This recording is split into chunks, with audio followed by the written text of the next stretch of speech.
The wagon wheels groaned against the rutted trail as Lila Hart guided her team through the morning haze of dry willow. Red dust clung to everything, her worn leather gloves, the canvas covering her freight, even the stubble on her jaw where she'd nicked herself shaving by lamplight. The town ahead wavered in the heat like a mirage. Though the sun had barely cleared the mesa, she'd been driving freight wagons for 7 years now, ever since she'd fled Missouri with nothing but her father's old Colt and a determination never to depend on anyone again. The work suited her constant motion.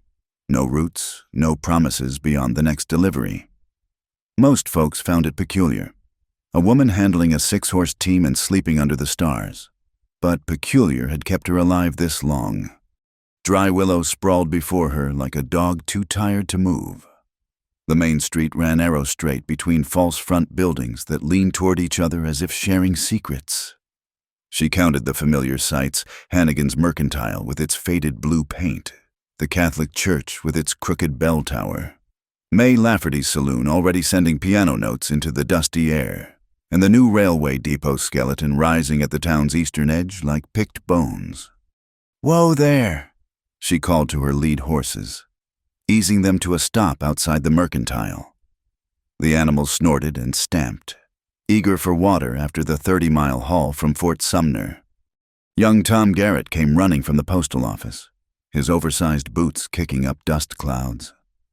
"Miss Lila, you got my order from Albuquerque." She climbed down from the wagon seat, her legs stiff from the long ride. "Course I do. Tom, when have I ever forgotten?" She ruffled his sandy hair, then pulled a small package from behind the seat. "Harper's Weekly, just like you asked, though I can't fathom why a boy your age wants to read about politics." "It's got illustrations of the new locomotives," Tom said, clutching the package to his chest. "Father Bonham says if I study hard enough, maybe I can work for the railroad someday." Lila's smile tightened. The railroad. Everyone in Dry Willow seemed to think it would be their salvation, bringing prosperity and connection to the wider world.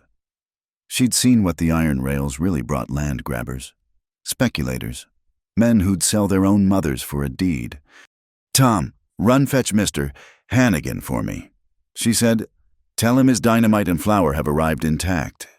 As the boy scampered off, she noticed a familiar figure emerging from the church.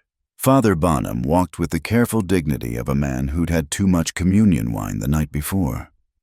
He nodded to her, and she touched the brim of her hat in response, though they both knew she hadn't set foot in his church since arriving in town.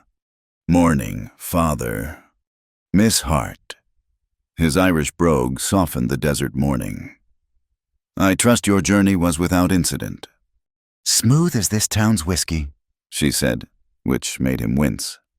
Before he could launch into one of his gentle sermons about her soul's salvation, the Mercantile door banged open. Amos Hannigan bustled out, his apron straining across his belly. "Lila? Thank the Lord. I was starting to worry you'd been waylaid by Comancheros." "The Comancheros have better sense than to rob a woman with nothing but flour and mining supplies," she said. "Your goods are all here. Where do you want them?"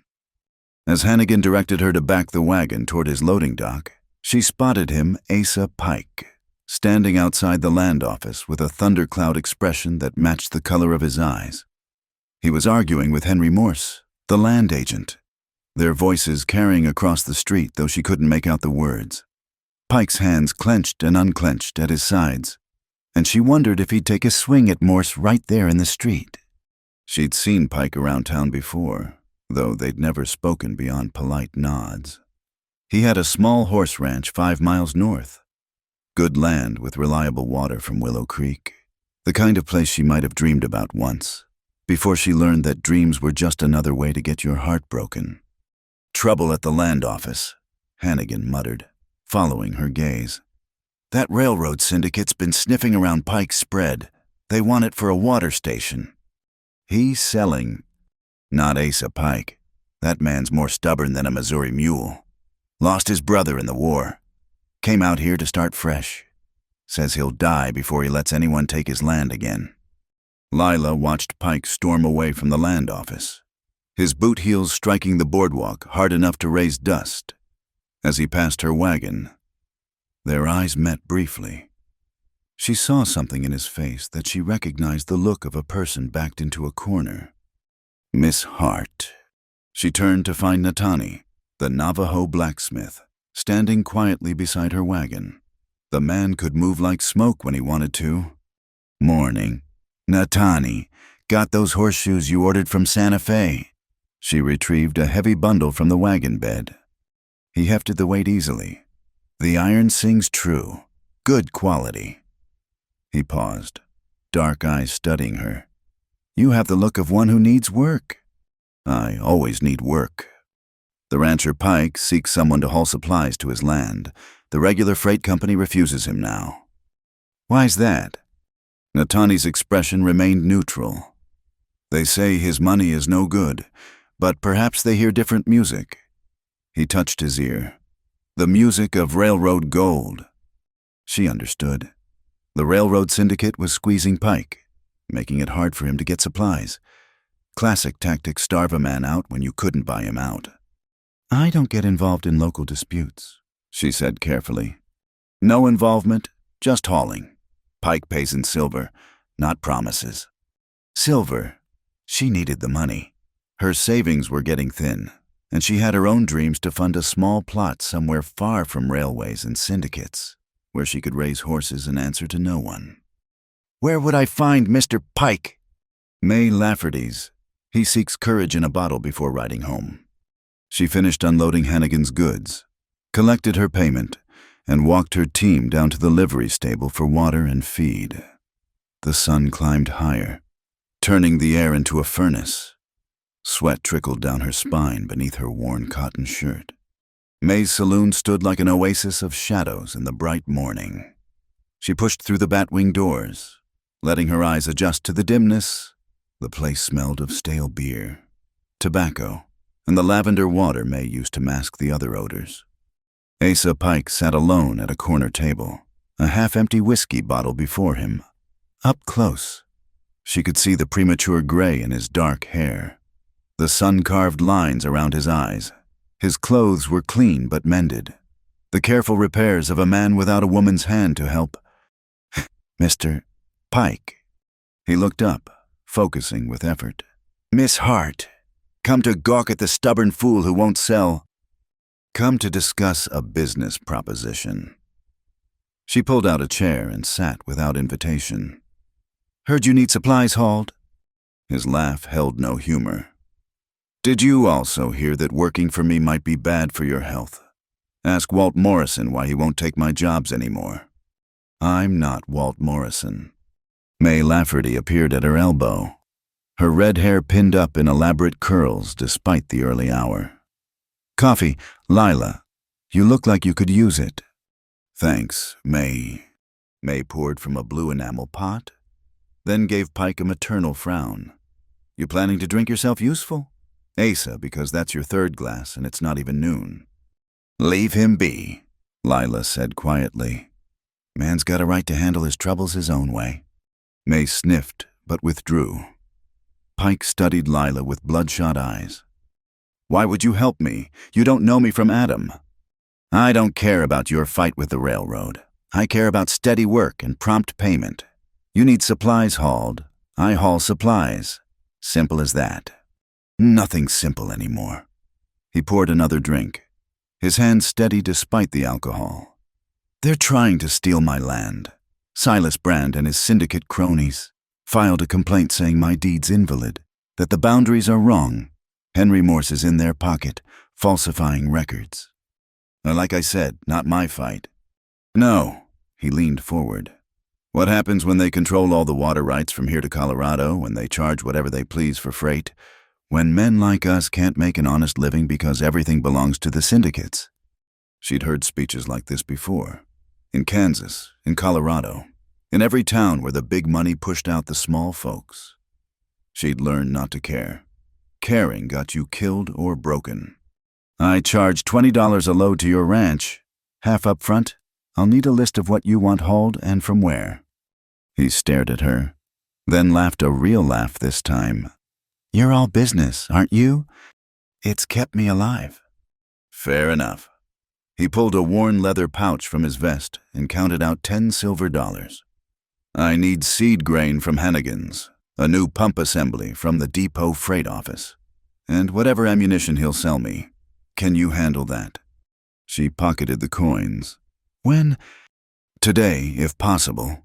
Tomorrow at the latest. After that. He shrugged. After that might not matter. Planning something stupid? Planning to defend what's mine. His gray eyes hardened. I've got 20 head of good breeding stock. Apache-bred Mustangs crossed with Kentucky thoroughbreds. Finest horses in the territory. Brand knows if he can force me out, he'll get them for pennies on the dollar. Tomorrow morning, then, I'll be at your gate by sunrise. She stood to leave, but his voice stopped her. Why are you really doing this, and don't feed me that line about simple business?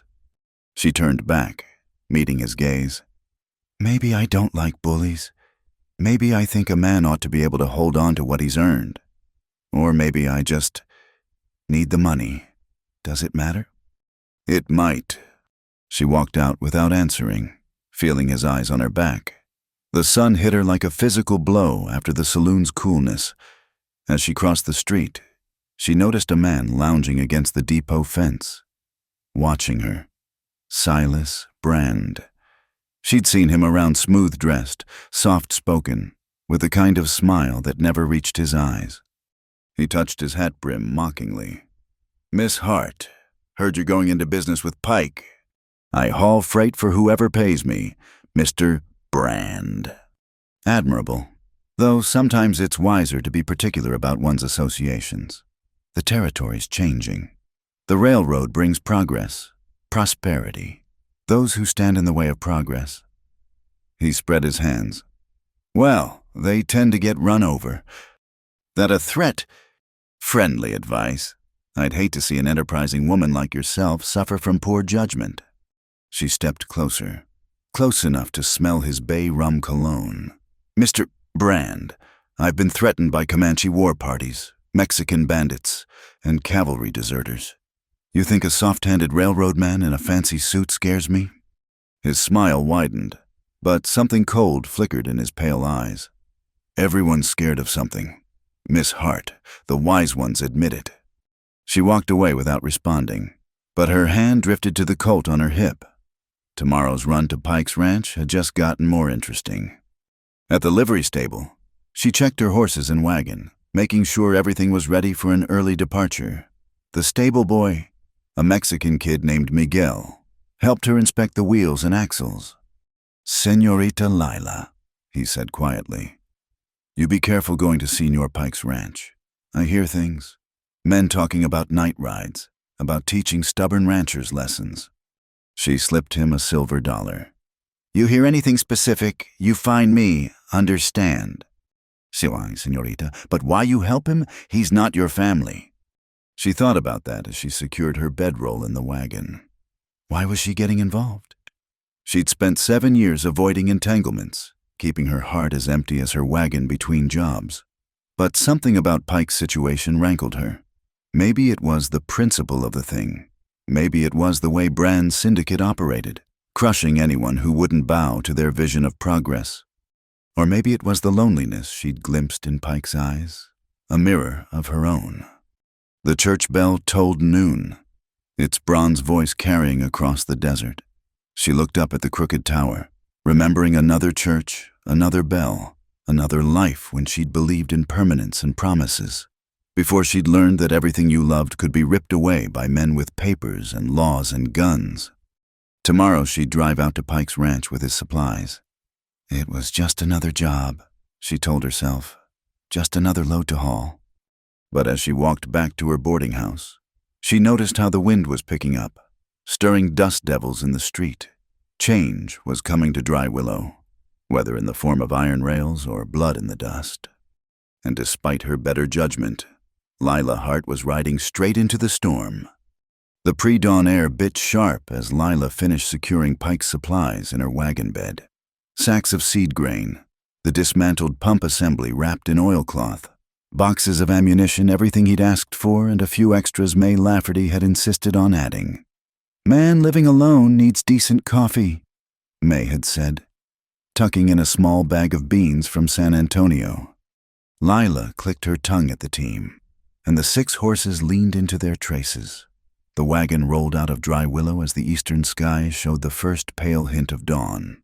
5 miles to Pike's Ranch. On a good day, with an empty wagon, she could make it in under an hour.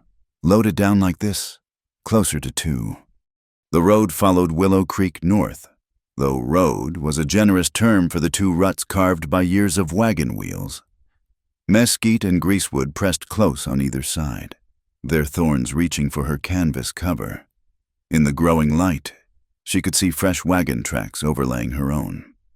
From yesterday, deep marks from a heavy vehicle traveling late. A half-mile out of town, she found the first marker. Someone had driven a new survey stake into the ground beside the road, bright yellow paint glaring in the dawn light. A official-looking notice was tacked to it, property of Western Pacific Railroad Syndicate, no trespassing beyond this point. Lila pulled up her team and studied the stake. According to this marker, Pike's land started 2 miles closer to town than it should. If the syndicate could make this claim stick, they'd take his best water access and half his grazing land. "Sons of—" She bit off the curse as hoofbeats thundered behind her. 3 riders materialized from the mesquite, moving to block the road. She recognized the lead man, Jack Harlan, one of Brand's hired guns. The other 2 were strangers, hard-faced men with tied-down holsters. "Morning, Miss Hart." Harlan touched his hat brim with a mock politeness. "You're out early." "I haul freight. Early starts mean early finishes." She kept her voice steady, her hands loose on the reins where they could reach her Winchester if needed. "See, that's where we have a problem."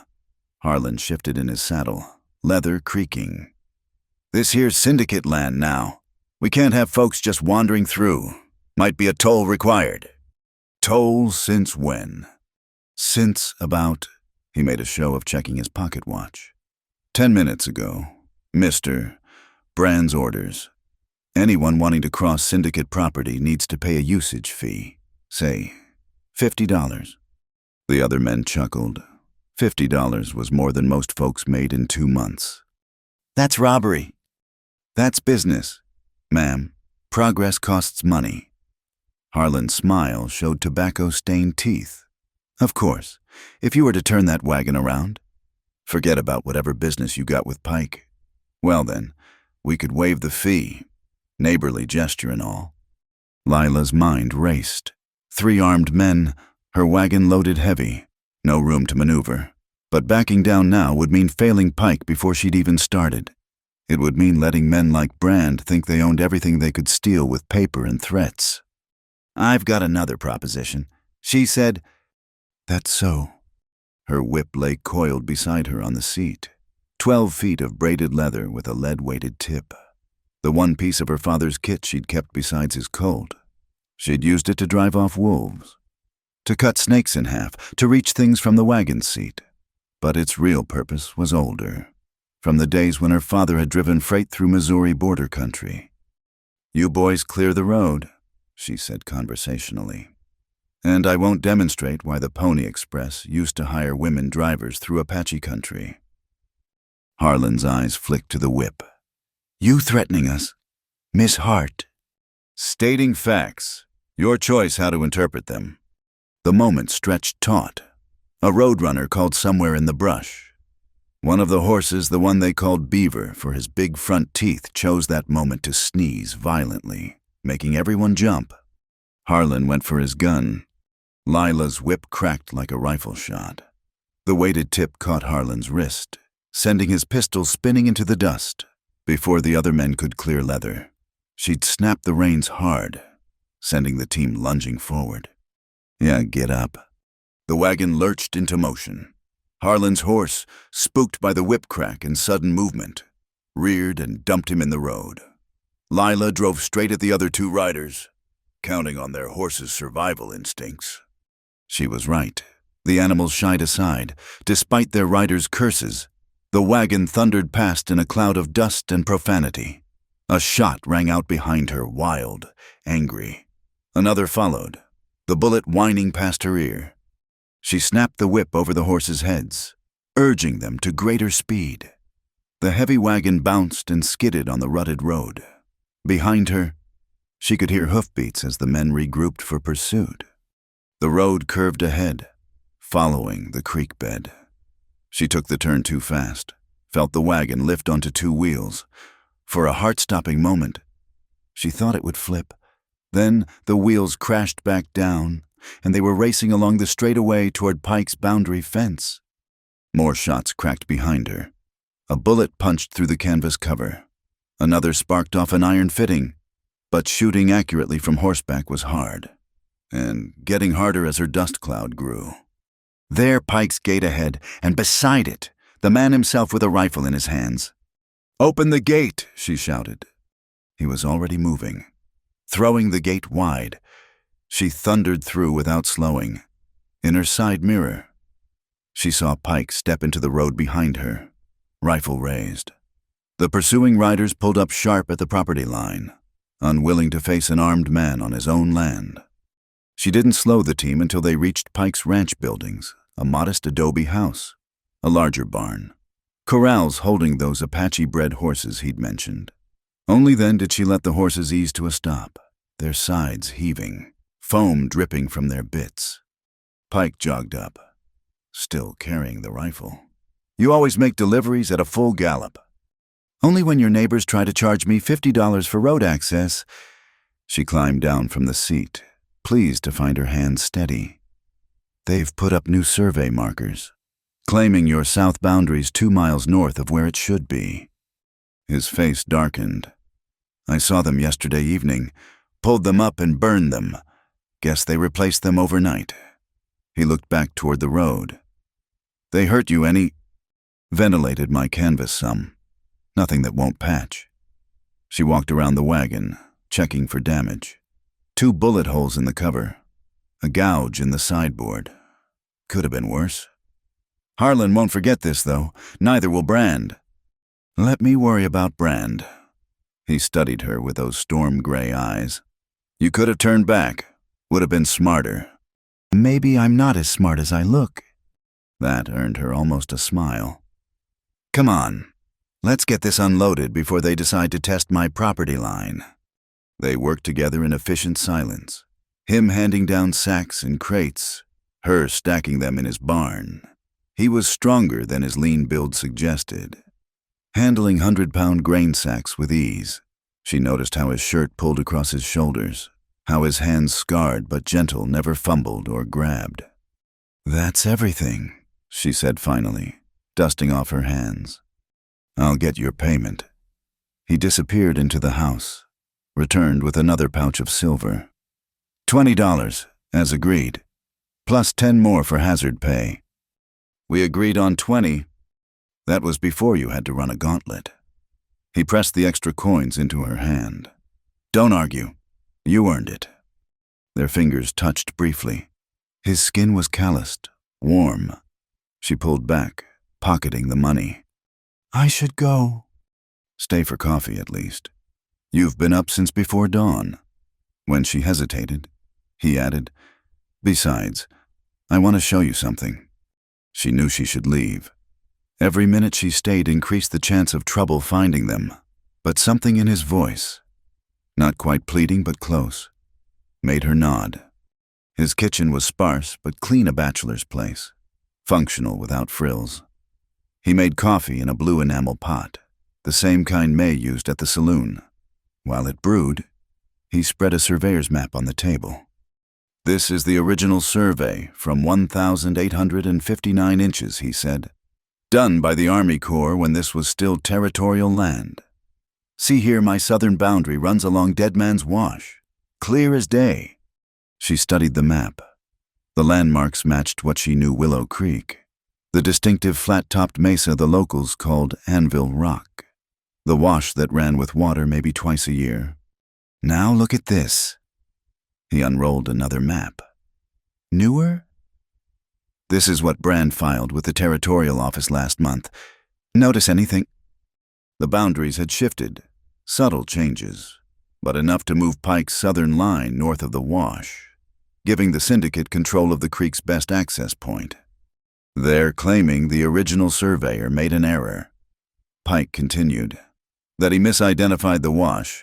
They've got an affidavit from some surveyor in Santa Fe backing them up. Can you prove otherwise?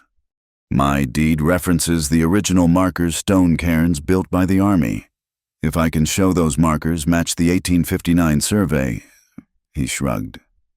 Problem is, someone's been destroying them. 3 have disappeared in the last month. She sipped the coffee strong enough to float a horseshoe. But good. Sounds like you need witnesses, photographs maybe, or sworn statements from old-timers who remember the original survey. Been trying, but folks are scared. Brand's got deep pockets and a long memory. He met her eyes. Why do you care? Yesterday you said this wasn't your fight. She thought about lying, making up something about professional curiosity, but sitting in his kitchen, drinking his coffee, watching the morning light play across his weathered features. She found herself speaking truth. I had a place once, little farm in Missouri, inherited from my mother. Wasn't much, 40 acres, a cabin, a good well. Then the railroad decided they needed a right-of-way through my land. I fought it, hired a lawyer, thought the law would protect me. She stared into her coffee. The lawyer took my money and disappeared. The railroad took my land, paid me 10 cents on the dollar for compensation, and had the sheriff escort me off when I refused to leave. I'm sorry. Don't be. It taught me a valuable lesson. Don't get attached. Don't put down roots. Keep moving, and they can't take anything from you because you don't have anything to take. That why you haul freight, keep moving. Among other reasons. She stood. I should go. He walked her out to the wagon, helped her check the horses. As she climbed up to the seat, he said, I'll need another supply run next week. Same terms, if you're interested. She should say no, should cut ties now before things got complicated. But she heard herself saying, Send word to Mays when you're ready. I'll see what I can do. She was turning the wagon when he called out, Lila, thank you for not backing down out there. She touched her hat brim and clicked to the horses. As the wagon rolled away, she didn't look back, couldn't afford to. The ride back was tense but uneventful. Harlan and his men were gone, though fresh horse tracks showed they'd waited around for a while. She kept her rifle across her lap anyway, eyes scanning the brush. It wasn't until she saw the yellow survey stake that she realized what had changed. Someone had added to the official notice, below the typed text, in bold black paint. Someone had written, This means you to heart. She stopped the wagon, climbed down, and studied the addition. The paint was still tacky. They'd done this while she was at Pike's, a clear message that her involvement hadn't gone unnoticed. Well then, she said to the horses, looks like I picked a side after all. She left the stake standing, but used her knife to carve her own addition to the post. L.H. was here. Let Brand chew on that. Back in Dry Willow, word had already spread. Miguel ran out from the livery, eyes wide. Señorita, they say you drove through 3 armed men like they were smoke. Stories grow in the telling, Miguel. She handed him the reins. Take extra care with the team. They earned their oats today. May was waiting at the saloon, arms crossed. Heard you had some trouble. Nothing I couldn't handle. Jack Harlan, sporting a wrist thick as a fence post, says a she-devil with a whip nearly took his hand off. May's eyes glinted. Also says Silas Brand's putting a bounty on whoever damaged syndicate property. Is that so? $20 for information leading to arrest. $50 if someone was to discourage you from taking any more jobs from Pike. Lila felt a cold twist in her stomach. Not fear she'd dealt with worse, but anger. They thought they could price her like cattle, put a number on her compliance. May, you still got that photographer who comes through, the one who does portraits. Samuel Frost, he's due next month. Why? Just thinking, if someone wanted to document something, say, old survey markers before they disappeared. That might be useful.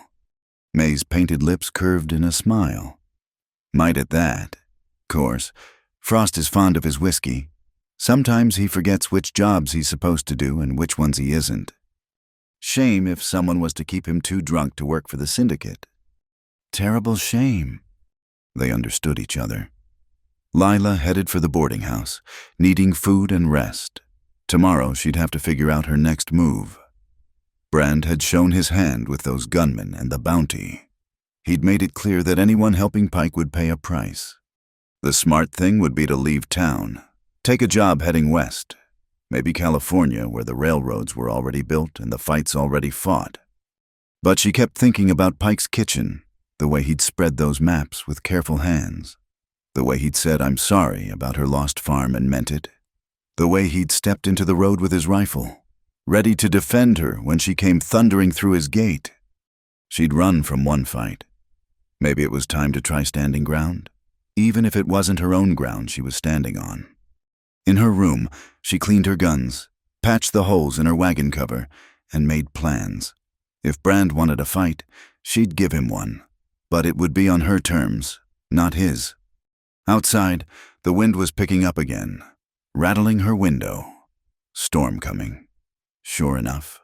But Lila Hart had weathered storms before. This time, she wouldn't run from the lightning. The sand hit Lila's face like 1,000 tiny needles as she fought to control the team. The storm had come from nowhere, turning the afternoon sky black as char. She'd been halfway to Pike's ranch with a load of fence wire when the wind rose from a whisper to a howl in minutes. Easy, easy. She pulled her bandana up over her nose, squinting through the dust. Beaver, her lid horse, was fighting the traces, and the others were catching his panic. Through the swirling sand, she glimpsed Salvation, the dark bulk of Pike's barn. She turned the team toward it, praying the wheels wouldn't catch in a rut and flip the wagon. The wind tried to tear the reins from her hands. Then Pike was there, materializing from the storm like a ghost. He grabbed Beaver's bridle, using his weight to guide the frightened animal. Together, they got the team into the barn's shelter. The sudden cessation of wind felt like diving into cool water after hours in the sun. You hurt. Pike's face was masked with dust, except where his eyes had squinted against the storm. I'm fine. The horses are spooked but whole. Come on, let's get them unhitched before this gets worse. They worked without speaking, the storm's roar making conversation impossible. Outside, something metal, probably roofing, went sailing past like paper. The barn groaned but held steady. When the horses were secured in empty stalls, Pike touched her elbow. House is safer. This barn's sturdy, but the house is adobe. They ran together across the yard, the wind trying to knock them flat. Sand filled her mouth, nose, eyes. Pike got the door open, and they tumbled inside, slamming it behind them. The house was dark, shutters already closed against the storm. Pike lit a lantern, revealing his spare front room, a horsehair sofa, 2 chairs, a bookshelf thick with dust. They stood dripping sand on his floor, catching their breath. That came up fast, she said. Desert storms do. Coffee might be here a while. While he rattled in the kitchen, she tried to shake the sand from her clothes. Pointless effort, it had worked into every fold and seam. She gave up and sat gingerly on a chair, noting the books on his shelf. Military tactics, horse breeding, a worn Bible, some novels. Not what she'd expected. Pike returned with 2 cups and a damp cloth. For your face, he said, handing her the cloth. She wiped away the worst of the grit. Thanks, for the help out there too. Couldn't let my best freight hauler get buried in sand. He sat across from her, the lantern light throwing shadows across his angular features. Though I'm wondering why you were coming out here. We didn't have a delivery scheduled. Heard in town that someone cut your fence lines last night. Figured you might need wire for repairs. His expression darkened. 3 sections cut, lost 2 horses before I noticed they wandered toward the creek and got tangled in Juan Medina's fence. He was decent about it, but it could have been worse. Could have lost them entirely. Or they could have been shot, accidentally. Of course, mistaken for wild horses. He set down his cup harder than necessary. Brand's escalating. First the survey markers, then the fence. Yesterday someone dammed part of the creek upstream, reduced my water flow by half. That's illegal. So's cutting fence, so's filing false surveys. Doesn't seem to slow him down any. The wind howled louder, and something thumped against the shutters. They both tensed, then relaxed as it thumped again, just debris. Not an attack. I saw Natani in town, Lila said. He mentioned finding strange tracks near your well. Pike leaned forward. When? 2 nights ago. Said they looked like someone was scouting, maybe planning to poison the water. Wouldn't put it past them. He rubbed his jaw, rasping against stubble. I've been sleeping in the barn, keeping watch. Can't guard everything, though. You need help. Can't afford hired guns, even if I could find any willing to cross brand. Not hired guns, neighbors, friends. His smile was bitter. Haven't you heard I'm bad for business? Associating with me is hazardous to your health and wallet. She thought about the fear she'd seen in town, the way people looked away when Pike's troubles were mentioned. Brand had them cowed. All right, but fear could turn to anger if pushed right. Tell me about your horses, she said, changing the subject. The Apache breeding. His face lit up despite their circumstances. Started with a stallion I traded from the Mescalero. Tough as leather, smart as a schoolmarm. Crossed him with Kentucky mares I brought from back east. The offspring. He shook his head in wonder. They can run all day in heat that would kill other horses, sure-footed as goats, loyal as dogs. Worth stealing. Worth killing for, apparently. The light faded from his eyes. My brother would have loved them. He was the real horseman in the family. The one you lost in the war. He nodded slowly. Gettysburg. 3rd day. I was with him when... He stopped, jaw working. Anyway, these horses were supposed to be our dream. Build something lasting out here, away from all that death. The rawness in his voice made her chest tight. She understood that dream. The need to build something clean after witnessing destruction. Her own dreams had died quieter deaths, but died all the same. I'm sorry, she said, echoing his words from days before. Don't be. He died believing in something. That's more than most get. Pike stood abruptly. Storm's not letting up. You should stay the night. Take my room. I'll bunk in here. I can't. You can't drive in this, and I won't have you sleeping in a barn with good horses. They snore terrible. His attempt at lightness fell flat. Please, it's the least I can do after you came out here to help. She wanted to argue, but couldn't find the energy. The storm had wrung her out, and the thought of fighting back to town through it held no appeal. All right, but I'm taking the sofa. Your house, your bed. They argued, briefly, but she won by simply stretching out on the horsehair sofa and closing her eyes. She heard him sigh, then footsteps retreating to his room. She didn't mean to fall asleep, just rest until the storm passed. But the wind's howl became a lullaby, and she drifted off, still dressed, still wearing her boots. She woke to silence and the smell of bacon. Sunlight leaked around the shutters. Her neck ached from the sofa's angle, and sand had worked into places she didn't know sand could reach. Pike stood at the stove, his back to her. He'd changed shirts, but dust still clung to his hair. Morning, coffee's ready. She sat up, groaning. How long did I sleep? All night. Storm blew out around midnight. He brought her a cup, strong and black. Your horses are fine. Fed and watered them at dawn. You didn't have to. Yes, I did. He returned to the stove, flipped bacon onto 2 plates. Eat something before you go. They ate in companionable silence. The bacon was crisp, the biscuits light despite his bachelor status. She wondered who'd taught him to cook. His mother, his late brother. I've been thinking, she said finally. about your water problem." He looked up, interested. "What if we mapped all the water sources on your land every spring? Seep, seasonal pond. Document them all with that photographer May mentioned. Make it harder for Brand to claim ignorance if something happens to them." Not a bad idea, but it'd take days to cover all my land properly. "So we take days. I can't haul freight if Brand's men are going to ambush me anyway." She met his eyes. "Might as well be useful."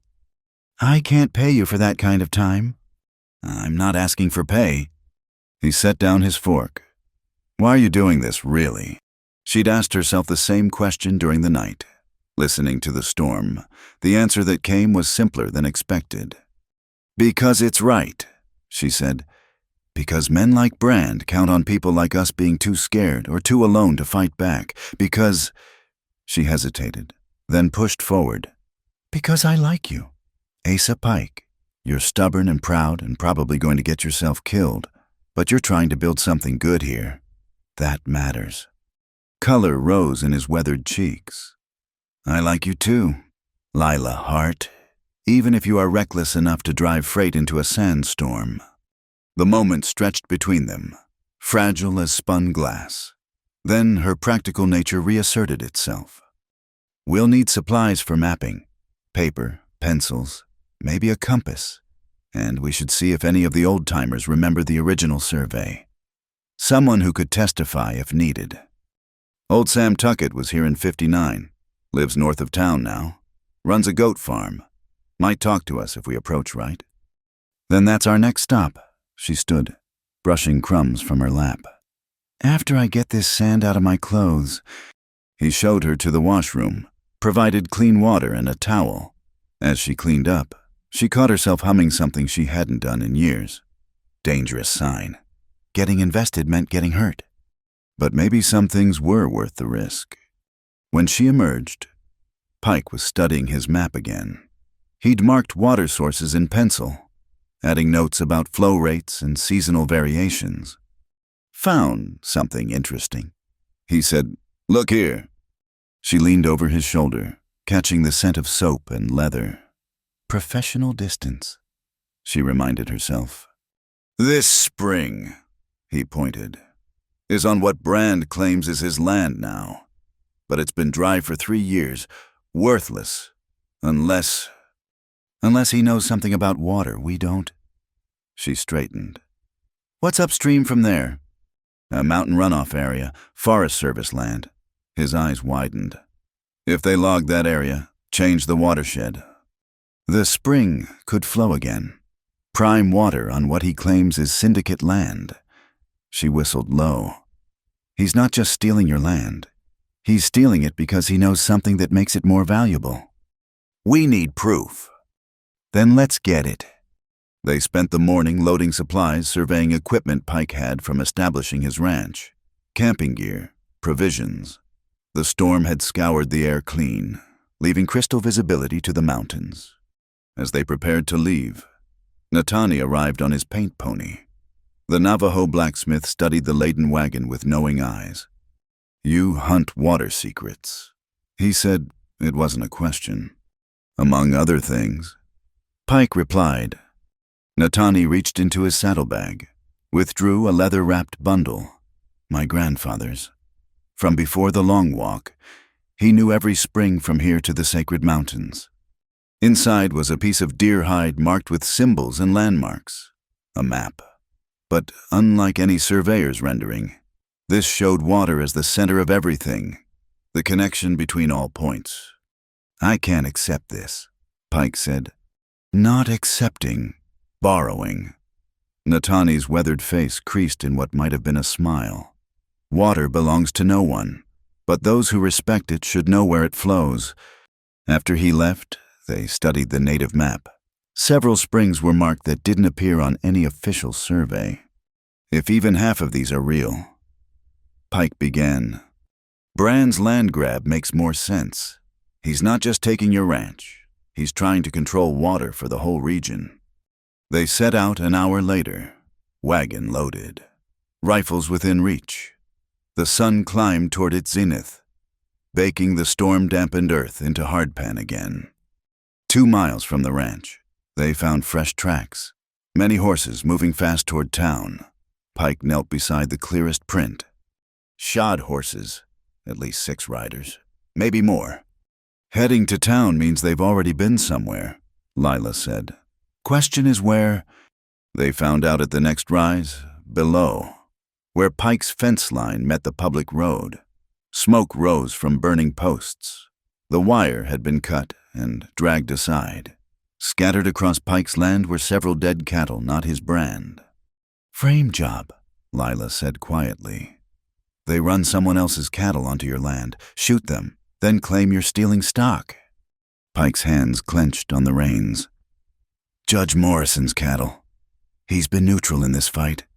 Not anymore, if he believes I killed his stock. We need to document this before they bring the law out here. She grabbed the paper and began sketching the scene, the cut fence, the cattle positions, the tracks. Can you backtrack where these cattle came from? He studied the ground with a tracker's eye. Driven from the east. There's a wash there where someone could hide a small herd. Then let's go before... Dust on the horizon cut her short. Riders coming fast from town. The law, or worse, a lynch mob. Into the rocks, Pike said. Quick! They abandoned the wagon among some boulders. Taking rifles and the maps, the rocks offered concealment and defensive positions if needed. Below, the riders resolved into Sheriff Conway and 3 deputies, with Judge Morrison himself and several townsmen. That's my brand, Morrison's voice carried clearly. My prize breeding stock, Pike. You rustling bastard. Show yourself. Conway, at least, seemed more cautious. Now, Judge, let's not jump to conclusions. Could be anyone done this. On Pike's land through Pike's fence. Morrison was nearly purple with rage. Where is he? From their hiding spot. Lila felt Pike tense beside her. His instinct was to go down, to explain. She put a hand on his arm. Wait, she whispered. Look at Conway's deputy, the one hanging back. The deputy in question kept glancing around nervously, hand near his gun. She recognized him, one of Harlan's drinking buddies. Set up, Pike breathed. They knew the law would come? Below. Conway was examining the scene. The old sheriff might be many things, but stupid wasn't one of them. He studied the tracks, the fence, the bullet wounds in the cattle. Morrison, he said slowly. These cattle were shot from the road, not from Pike's land. See the angle? So why would a rustler stand on the public road to shoot stolen cattle? And these tracks, he pointed. These cattle were driven here, not wandering through a cut fence. Morrison's rage faltered. What are you saying? I'm saying this smells like yesterday's fish. Someone wanted these cattle found here. The nervous deputy spoke up. Maybe Pike did it to throw us off. Make it look like a frame job. Conway turned his steady gaze on the man. That's mighty clever thinking, Daniels. Almost like you gave it some thought beforehand. The tension below crackled. Lila held her breath. Then hoofbeats, more riders approaching. Silas Brand himself. Flanked by 4 gunmen, including Harlan. Sheriff, Brand called out smoothly. Terrible business. I came as soon as I heard any sign of Pike. Not yet, Conway replied, his voice neutral. Well, when you find him, Judge Morrison can count on syndicate support for prosecution. Can't have rustlers threatening honest ranchers. Brand's smile was visible even from the rocks. In fact, I'd be willing to offer a reward, say $500 for Pike's capture. The townsman murmured. That was more money than most would see in 5 years. Pike started to rise again. This time, Lila didn't just touch his arm. She tackled him flat. You go down there. You're dead, she hissed.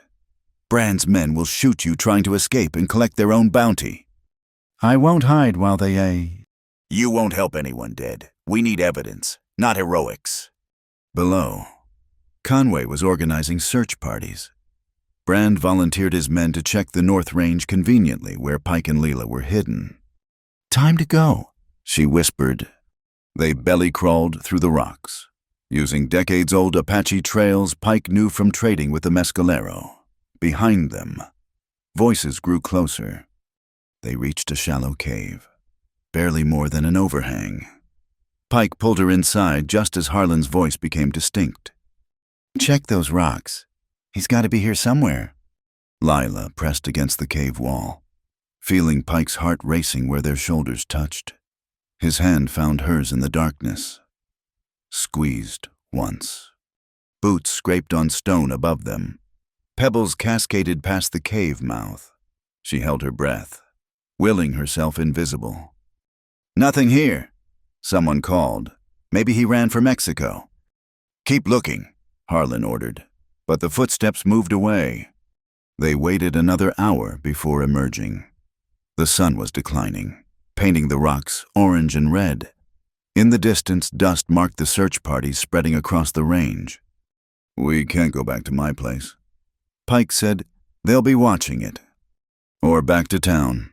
But I know somewhere we can hole up tonight." She met his eyes. "You trust me?" "Yes," he said without hesitation. That simple word hit her harder than any declaration might have. She turned away before he could see its effect. "Then follow me, and Pike. We're going to prove Brand did this. But we need to be smart about it." "Smart wasn't working. That's why I hired you." "Despite everything," she found herself smiling. "Come on, Rustler. Let's see if we can't turn this frame around." They retrieved what they could from the wagon food: water, ammunition, and most importantly, the maps. Then they set out on foot into the gathering darkness, two small figures against the vast desert. Behind them, smoke still rose from the burned fence posts. Ahead lay uncertainty, danger, and possibly death. But for the first time in 7 years, Lila Hart wasn't running away. She was running towards something, even if she couldn't quite name what that something was yet. The abandoned prospector's cabin squatted against the hillside like a forgotten grave. Lila had discovered it years ago during a freight run gone wrong shelter from a blizzard that had saved her life. Now it might save both their lives. "Home, sweet home," she said, pushing open the warped door. Pike surveyed the single room with its crumbling fireplace, broken table, and straw-tick mattress that had seen better decades. "How'd you know about this place?" "Long story." She set down their supplies. "Short version, sometimes getting lost is the best thing that can happen." They worked by moonlight to make the cabin habitable, hanging a blanket over the empty window frame and clearing pack rat nests from the corners. No fire smoke would give them away. They ate cold biscuits and dried beef, washing it down with warm water from their canteens. "We need allies," Pike said, breaking the silence. "Can't fight Brand alone." "May's already helping. Natani, too. Who else might stand with you?" He considered. "The Medina family owes me for pulling their boy from a flash flood last spring. Sam Tuckett might help if we approach him right. Maybe Father Bonham, if we can convince him this is about justice, not vengeance." "What about the other small ranchers? They've got to know they're next after Brand finishes with you." "Fear's got them paralyzed. Nobody wants to be the tall nail." Lila pulled out paper and pencil. "Then we need to give them courage. Show them Brand can be beaten. First things first, we document everything. The real survey markers, the water sources, the frame job with Morrison's cattle. Build a case so solid even a bought judge couldn't ignore it." "That'll take days. Weeks, maybe." "You got somewhere else to be." He smiled grimly. "Guess not." They spent the next hour planning their moves. Pike sketched from memory where the original survey cairns should be, cross-referencing with Natani's grandfather's map. Lila made notes about which townspeople might be swayed, who owed favors, who had their own grievances against Brand. "Tom Garrett," she said suddenly. "The postal boy." "What about him?" "He hero worships you. Saw how he looked when you broke that Mustang last month. Plus, he goes everywhere in town, sees everything. Nobody pays attention to a kid." Pike shook his head. I won't put a child in danger. Not danger, information. He can be our eyes and ears. Let us know what Brand's planning. His parents would skin me alive. His parents are dead. He lives with Father Bonham. She met Pike's surprised look.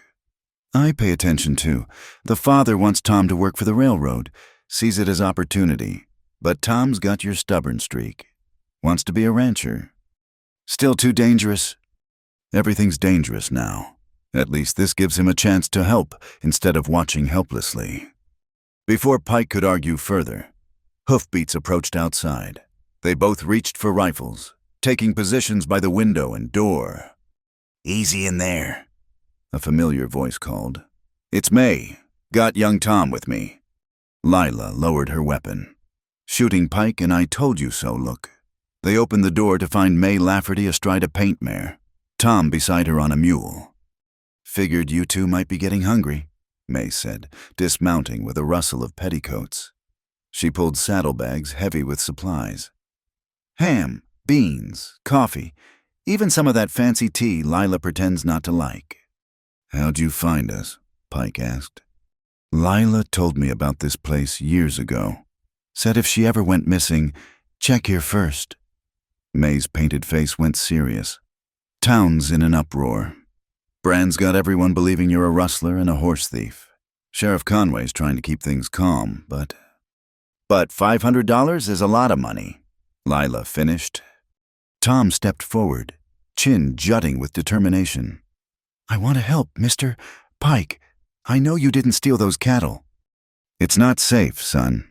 Nothing's safe anymore. The boy's voice cracked slightly. Mister, Brand's men knocked Father Bonham down yesterday when he tried to stop them from searching the church. Said they were looking for stolen goods. They laughed about it. Pike's jaw tightened. Is the father hurt? Bruised ribs. Says he'll pray for their souls. Tom's expression suggested he'd prefer more earthly justice. I can help. Nobody notices me. May put a hand on the boy's shoulder. Tom's already been useful.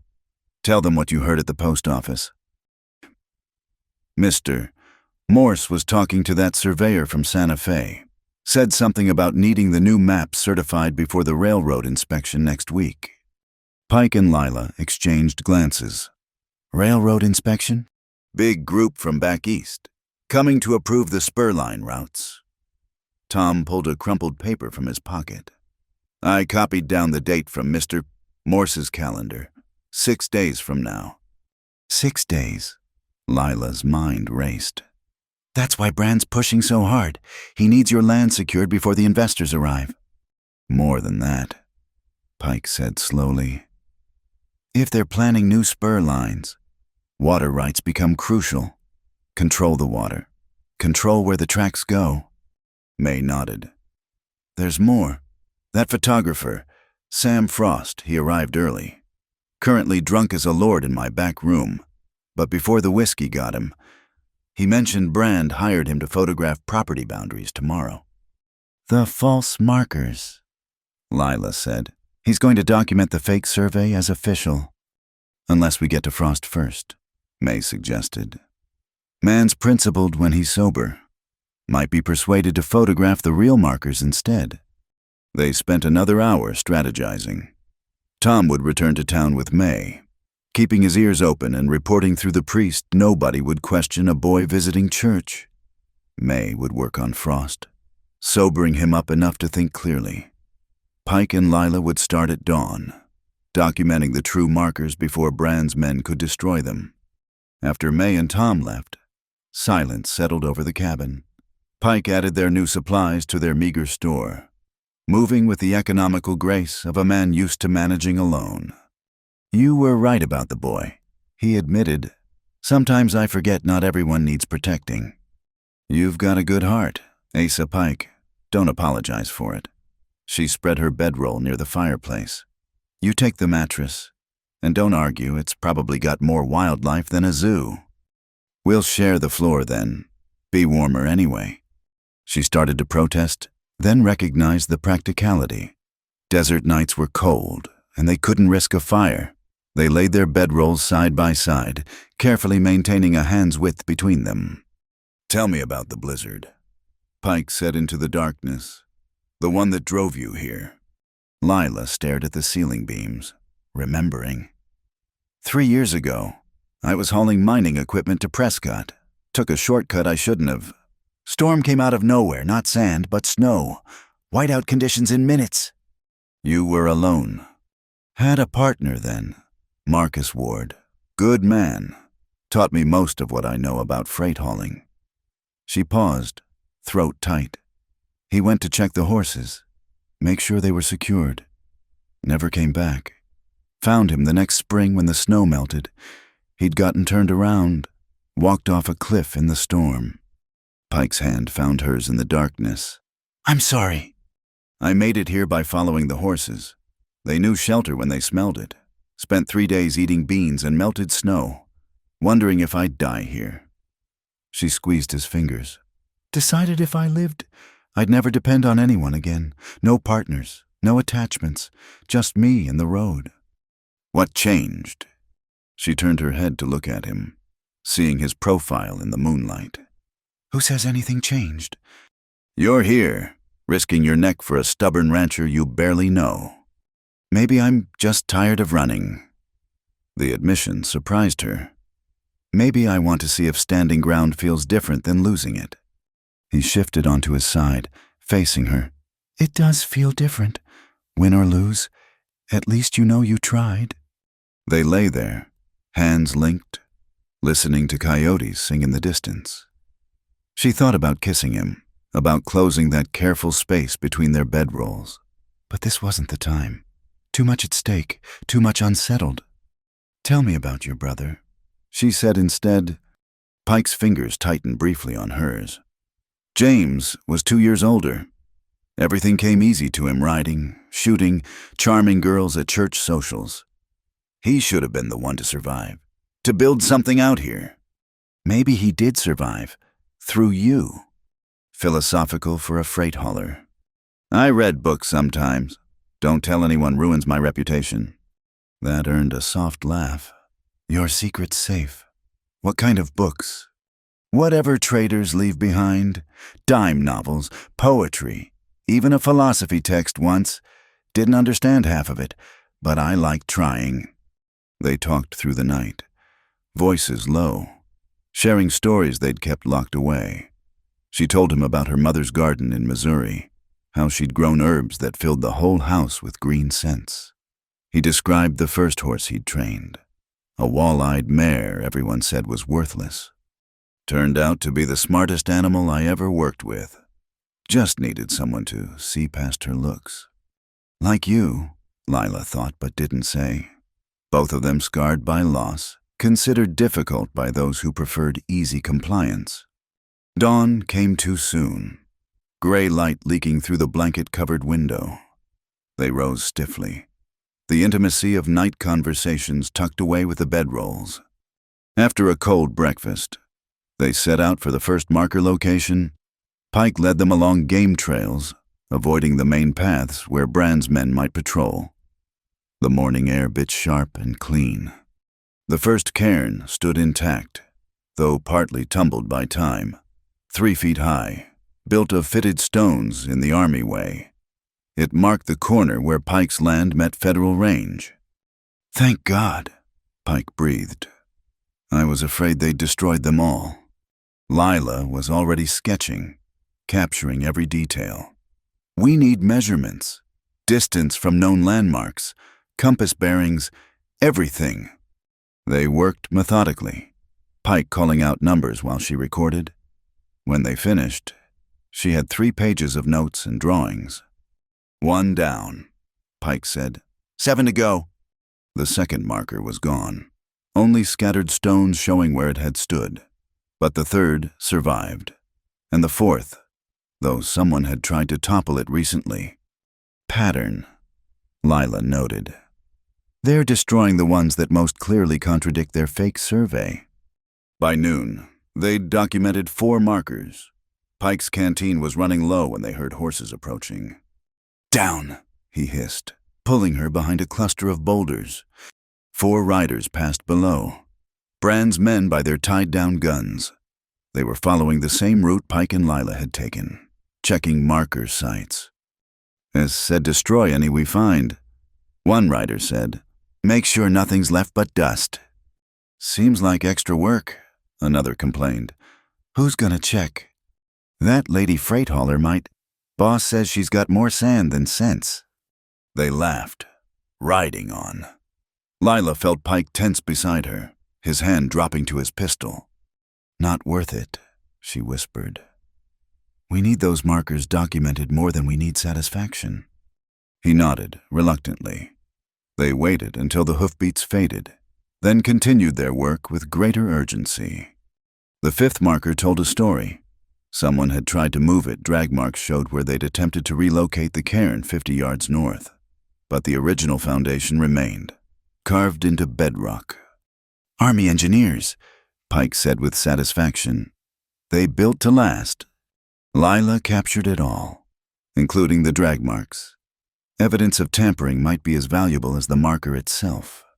They were approaching the 6th location when Pike suddenly pushed her flat. A rifle cracked, the bullet whining overhead. "Run." They sprinted for cover as more shots followed. Pike twisted, fired back with his pistol, giving her time to reach the rocks. She unslung her rifle, searching for targets. There 2 men advancing through the sage. She fired, sending them diving for cover. "Can you see how many?" Pike called. 3, maybe 4. She squeezed off another shot. "We're pinned?" "Not yet." He pointed to a dry wash cutting north. "If we can reach that." His words cut off as riders appeared on their flank. They'd walked into a trap. "Pike," she recognized Harlan's voice. "Come on out. We just want to talk." "Talk from there," Pike shouted back. "Can't do that. See, Mr. Brand wants to make you an offer. One last chance to sell out and leave the territory whole." "Not interested." "Figured you'd say that." Harlan sounded almost regretful. "Boys, burn them out." Smoke began rising from the brush downwind. They'd set fire to the sage, letting the wind drive flames toward Pike and Lila's position. "The wash," Pike said. "Now." They ran, bullets chasing them. Lila felt one tug at her shirt. Then they were sliding down the bank into the sandy bottom of the wash. "This way."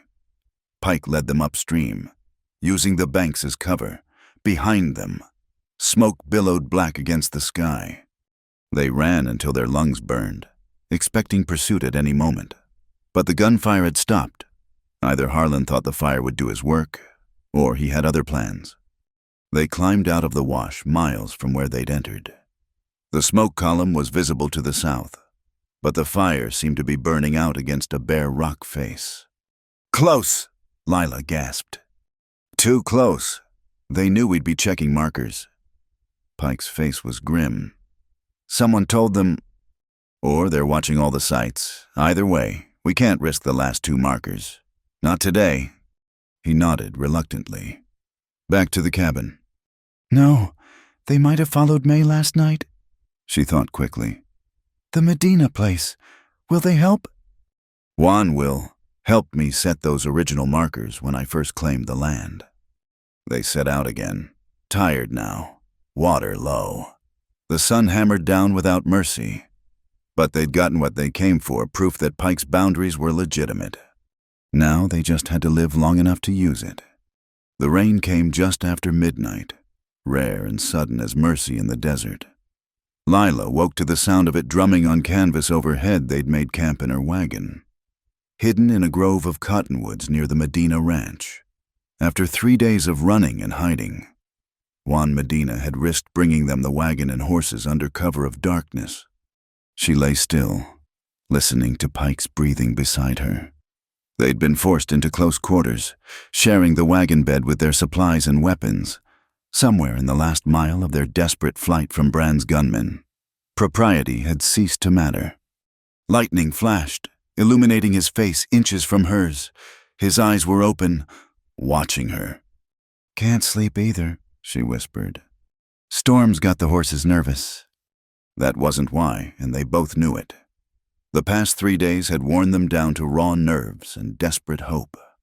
Tomorrow, Sam Frost would photograph the evidence they'd gathered. The day after, the railroad inspectors would arrive. Everything hinged on surviving until then. Thunder rolled across the valley. In the brief illumination that followed, she saw the exhaustion carved into his features, the weight of fighting alone for so long. I'm scared, she admitted, surprising herself. Not of dying, of failing, of letting them win. His hand found hers between their bedrolls. We won't fail. You don't know that. I know you. His thumb traced circles on her palm. 7 years of running, and you stopped here for me. That has to mean something. The rain intensified, creating a curtain of sound around them. In this small space, with death perhaps hours away, pretense seemed foolish. I stopped running before I met you, she said, that day in Maze, when you were drinking yourself stupid over survey markers.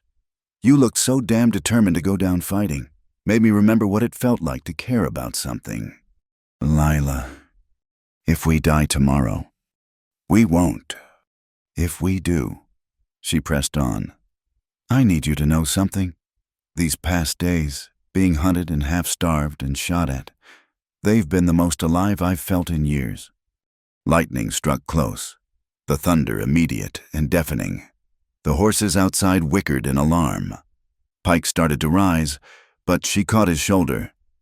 They're hobbled safe. Juan checked them. She kept her hand on his shoulder, feeling the warmth through his damp shirt. Stay. He settled back. Closer now. What are we doing? Lila! I don't know. Living, maybe, while we can. The next flash showed his face clearly, the struggle between desire and honor, between taking comfort and offering it. She made the choice for both of them, closing the space between them until her lips found his. He made a sound surprise, relief, need, and pulled her against him. 7 years of careful distance crumbled like old adobe. His hands tangled in her loose hair, and she forgot about tomorrow, about Brand, about everything but the heat between them. When they broke apart, breathing hard, he pressed his forehead to hers. Lila, we shouldn't. Not like this. Like what, honest desperate? She traced the line of his jaw, feeling stubble and rain dampness. I'm tired of shouldn't.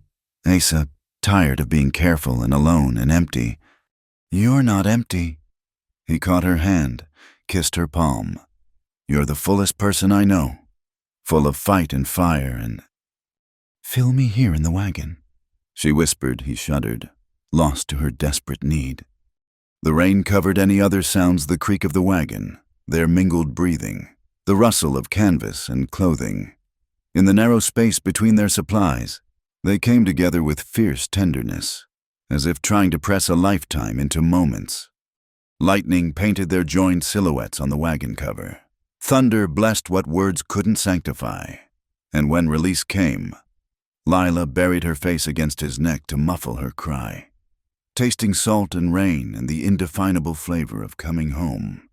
Afterwards, they lay entwined in the narrow space, listening to the storm pass over.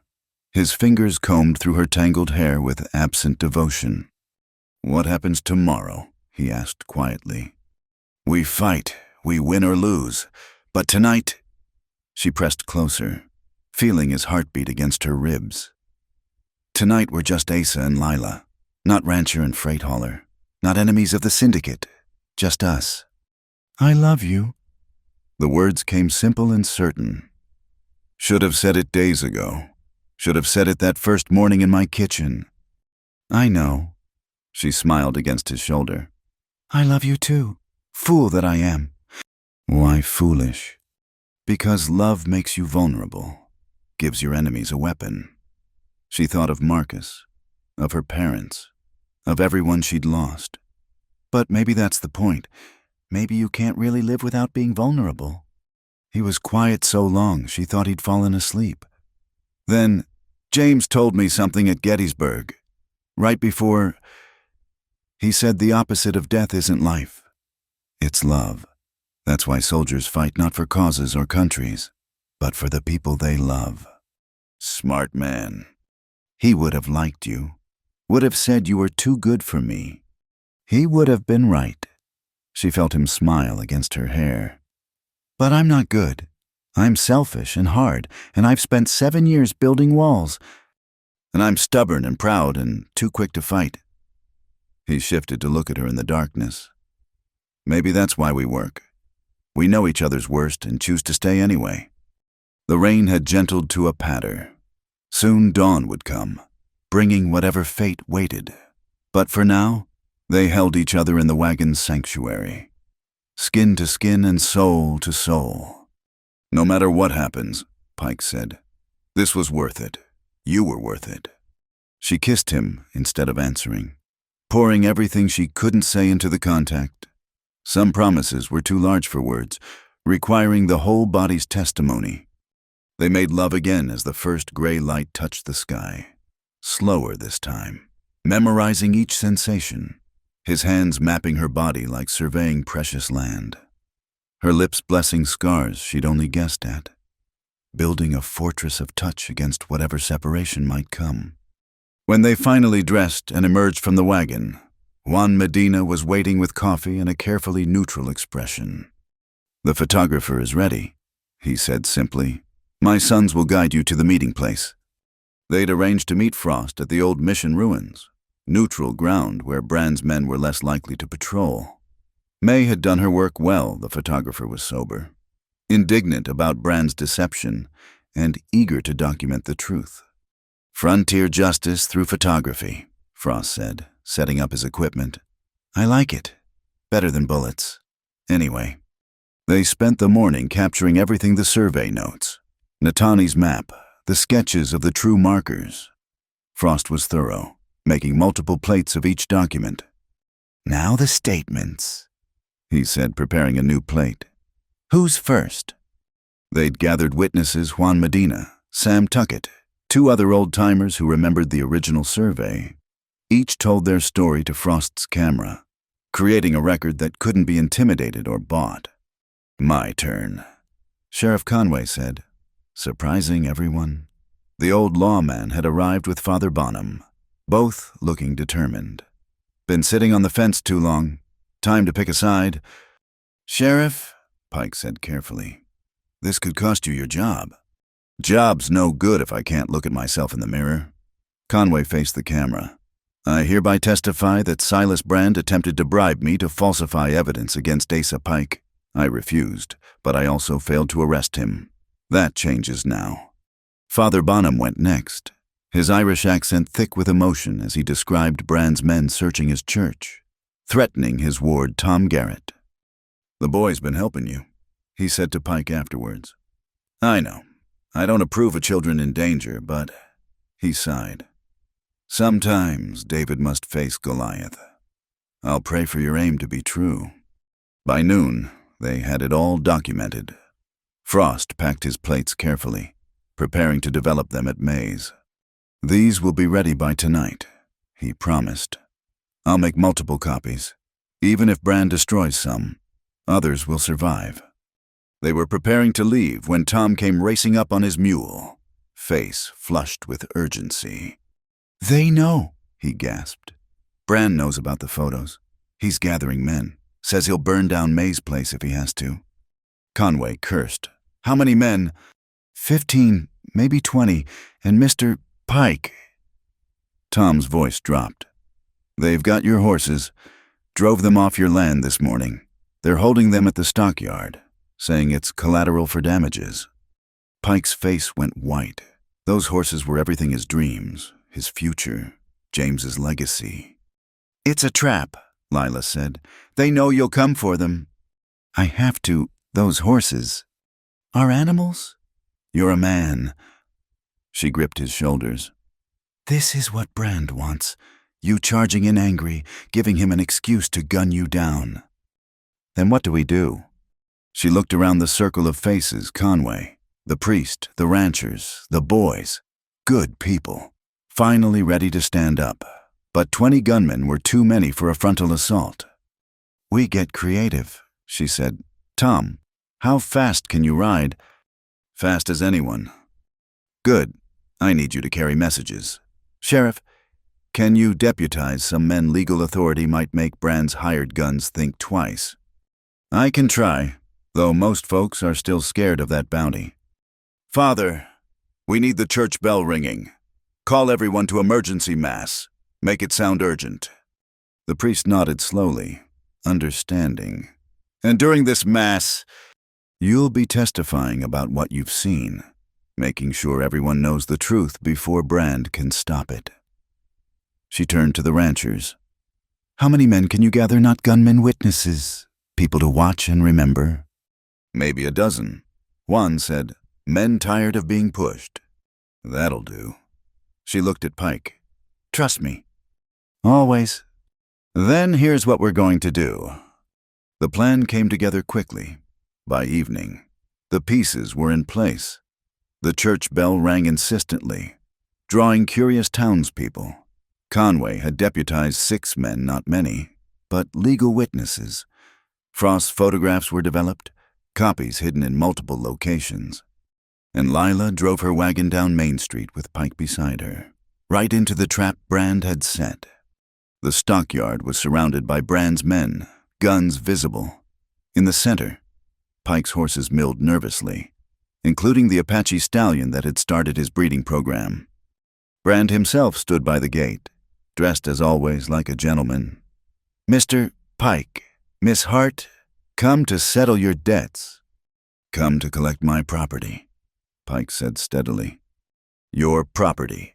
These horses were found on syndicate land, wild animals, by the look of them, though we might be willing to negotiate their return.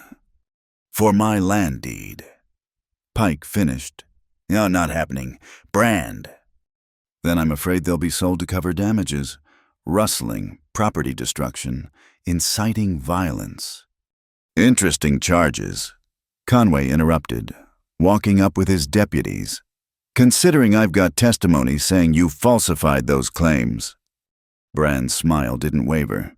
"Testimony from whom? A few old men who can barely remember yesterday. From your own surveyor." Lila said. "He had an attack of conscience. Signed an affidavit admitting the boundary markers were moved on your orders." That was a lie. The surveyor was probably halfway to California by now. But Brand didn't know that. His eyes flicked to Harlan, who shook his head slightly. "Doesn't matter," Brand said. "My men found Pike's horses on my land. That's theft in any court." "Your land." Natani's voice came from behind them. The Navajo blacksmith led a group of men, including Judge Morrison. Perhaps the judge would like to see the photographs of the original survey markers. The ones proving Pike's boundaries are correct. Morrison, still angry about his dead cattle but essentially fair, studied the photographs Natani presented. His expression darkened. "These are genuine. Ask Sam Tuckett." Conway said. "He helped build them in '59. Old Sam stepped forward, leaning on his cane. "Built that southeast cairn myself. Still has my initials carved in the base stone, T, with a star. Anyone can go check." The crowd was growing. Townspeople drawn by the church bell were gathering, listening.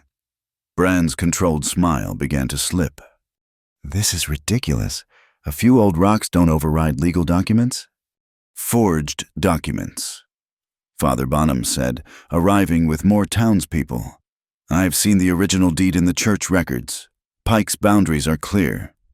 "You're all in this together," Brand snarled, abandoning pretense. "Fine. You want to play rough?" He gestured to his men. "Take them, all of them. We'll sort this out after." But his gunmen hesitated. Facing Pike alone was one thing. Facing the sheriff, a priest, and half the town was another. The railroad money was good, but not good enough to hang for. Problem. Brand. May emerged from the crowd, and with her, the photographer Frost. "Sam here's been taking pictures of this whole confrontation. including your order to attack lawmen and clergy. That'll look interesting in the Eastern papers." Brand's face went purple. "You can't." "Can't what?" Lila stepped forward.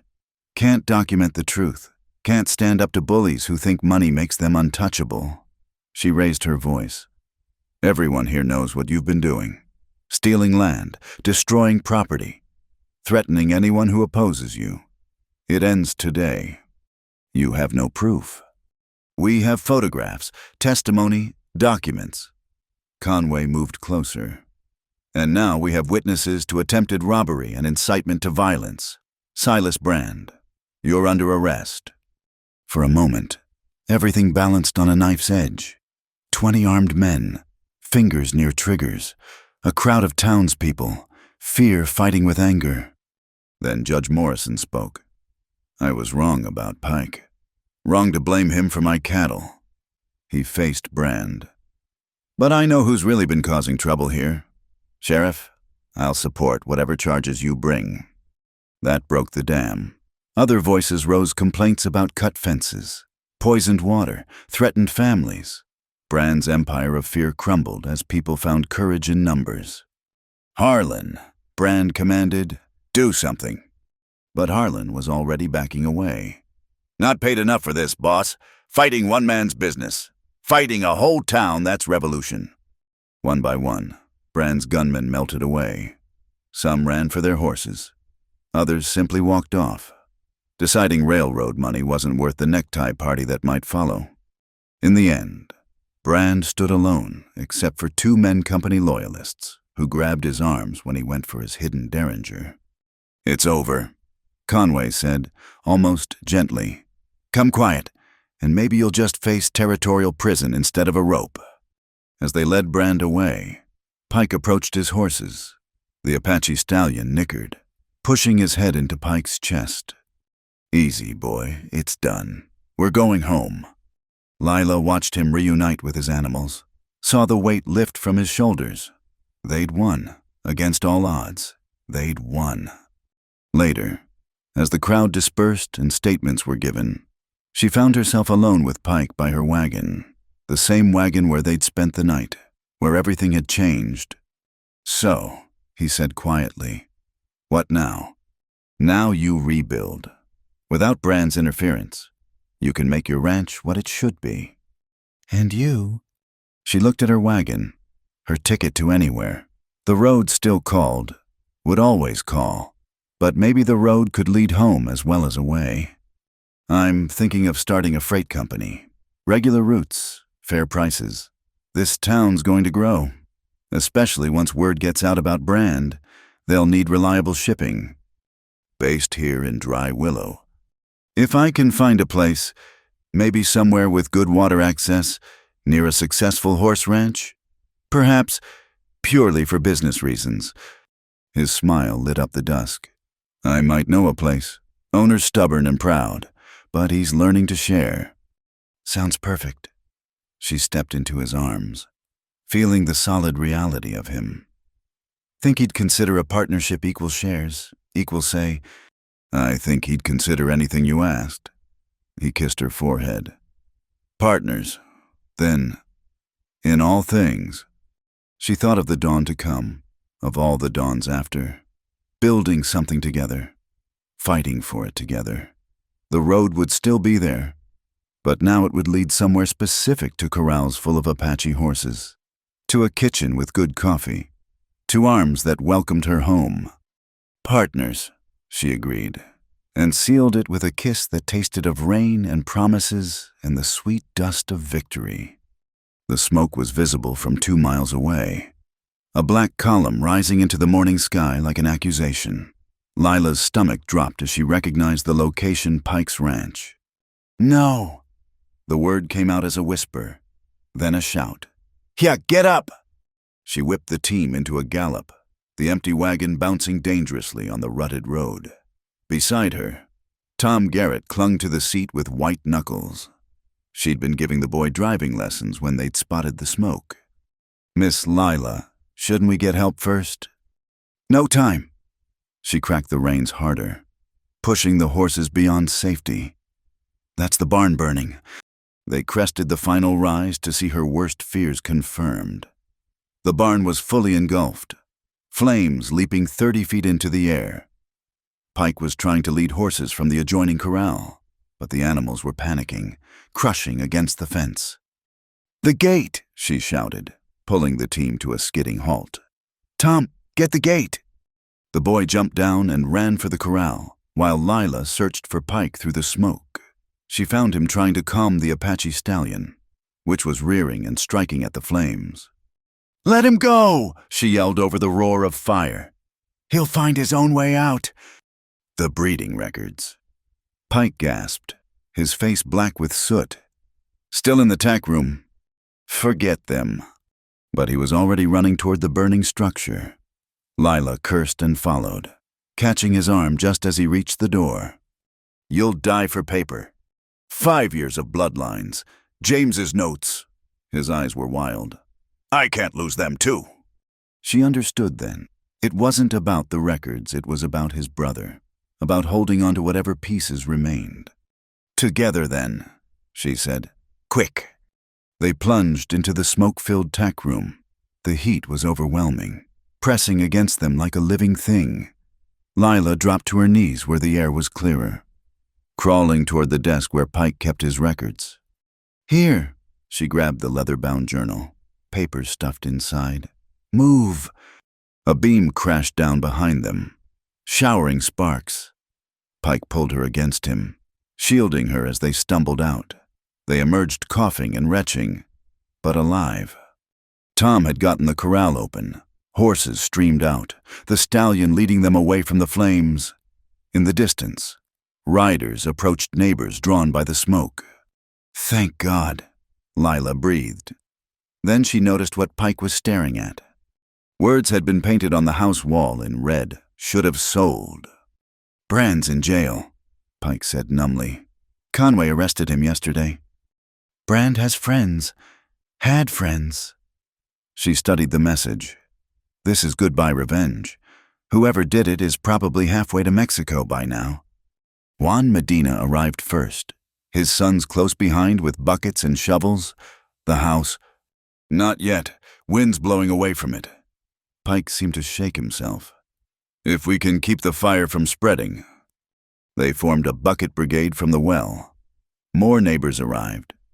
People who'd found courage to stand with Pike against Brand were now standing against the flames. May Lafferty drove up in a wagon loaded with water barrels, Father Bonham beside her. "Figured you might need these," May said, already organizing the water distribution. "Tom, run back to town. Tell everyone we need hands and buckets." The boy took off on one of the escaped horses, riding bareback with the easy skill of youth.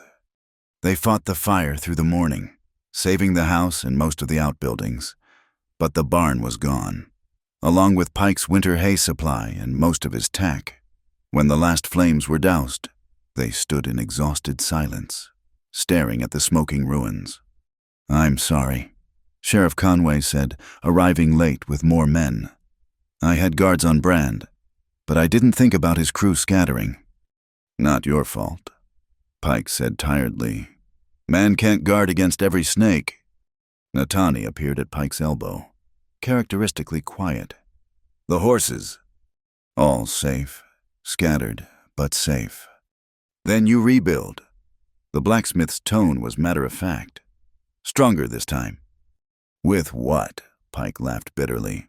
"I spent everything fighting Brand, the hay alone." "You'll have help," May interrupted. "This town owes you.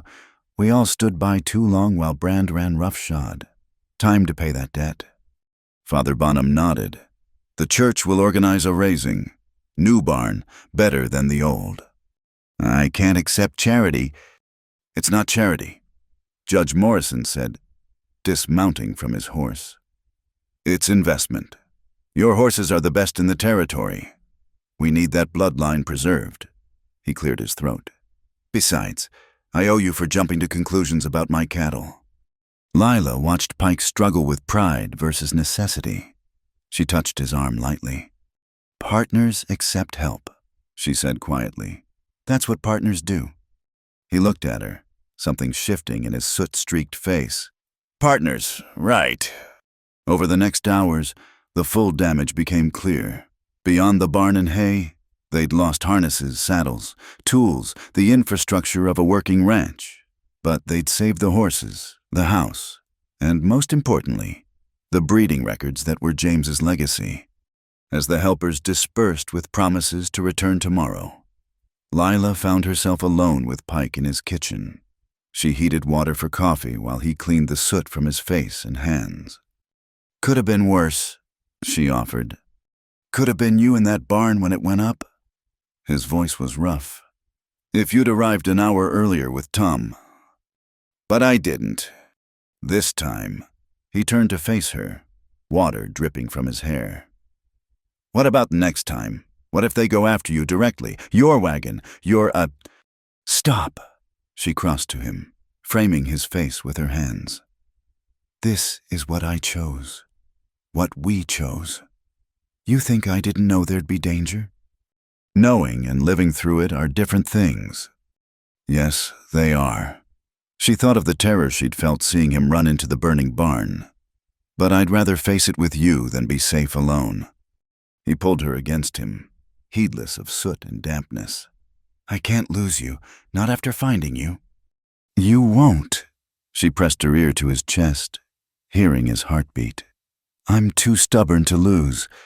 They held each other until the coffee boiled over, then sat at his table assessing the situation. The loss was significant, but not catastrophic. With help, they could rebuild before winter. "May's right about the town owing you," Lila said. "But more than that, they need you to succeed. You stood up to Brand and won. That gives others hope." "False hope, maybe. Look what standing up cost." "A barn? Some hay?" She leaned forward. "Not your life, not your land, not your dreams. That's what it would have cost if you'd given in." A knock interrupted them. Tom Garrett stood at the door, dusty from his ride. "Sheriff wants you both in town," the boy said. "Says it's urgent. Something about the railroad investigators." They exchanged glances. In the chaos of the fire, they'd forgotten the railroad delegation was due today. They rode to town on borrowed horses, Tom between them chattering about the firefighting effort. Main Street was busier than usual, people gathering in small groups, all eyes turning to Pike and Lila as they passed. Conway waited at his office with a well-dressed stranger, a man with the pale look of someone who spent his days with ledgers rather than livestock. Mr. Pemberton," Conway said. "Assistant Secretary for the Western Pacific Railroad Corporation. He's been asking questions about recent events." Pemberton studied them with sharp eyes. "Mr. Pike, Miss Hart, I understand there's been some controversy regarding land boundaries and water rights." "Controversy?" Pike's voice hardened. "Is that what you call theft and arson?" "I call it unfortunate. Bad for business. Bad for the railroad's reputation." Pemberton opened a leather case, withdrawing documents. "The corporation has been reviewing Mr. Brand's activities. We find them excessive." Lila snorted. "Excessive?" He tried to steal a man's land. "Yes, without proper authorization." Pemberton's tone suggested this was Brand's real crime. "The corporation values stable partnerships with local landholders. Mr. Brand's methods have created instability." "What are you saying?" Conway asked. "I'm saying the railroad is prepared to honor all existing land claims as originally surveyed. Furthermore, we're willing to negotiate fair prices for any water access we require." He focused on Pike. "Your ranch is well positioned. Mr. Pike, we could use a reliable supplier of horses for our operations." Pike sat silent, processing this reversal. Lila spoke for him. "And Brand no longer represents our interests. His employment was terminated yesterday." Pemberton's smile was thin. "We understand he faces criminal charges. The corporation will cooperate fully with local authorities." "Just like that," Pike finally spoke. "After everything he did, The railroad wants to build through this territory. Mr. Pike, that requires cooperation. Not coercion. Mr. Brand forgot that. Pemberton stood. I'll be in town for 3 days. If you're interested in discussing a horse contract, I'll be at the hotel. After he left, they sat in stunned silence. Conway broke it with a dry chuckle. Politics and money. Sometimes they work for regular folks. The fire, Pike asked. I'll investigate. But like Lila said, whoever did it is probably long gone. Conway leaned back. Take the win. Asa, you've earned it. Outside, they found a crowd waiting. Word had spread about the railroad's reversal. People pressed forward with congratulations, offers of help, apologies for not standing up sooner. Barn raising tomorrow, someone called out. Bring tools and muscle. May appeared with a ledger. I'm collecting pledges, lumber, nails, labor. We'll have you rebuilt in a week. Lila watched Pike struggle with the attention. The community support he'd never expected. This was harder for him than fighting accepting that he wasn't alone anymore. That evening, they sat on his porch watching the sunset paint the mountains purple. The smell of smoke still lingered, but underneath it was the green scent of rain coming. Strange day, Pike said finally. Good strange or bad strange? Both. Losing the barn hurt, but seeing everyone come together. He shook his head. I've been alone so long. I forgot what community felt like. You were never alone. You just weren't letting people in. Except you. I'm pushy. Also, I had my own reasons. She took his hand. Speaking of which, I've been thinking about our partnership. He tensed slightly. Having second thoughts. No, having practical thoughts. She met his eyes. A business partnership is good, but given what we are to each other, maybe we should consider a different arrangement too.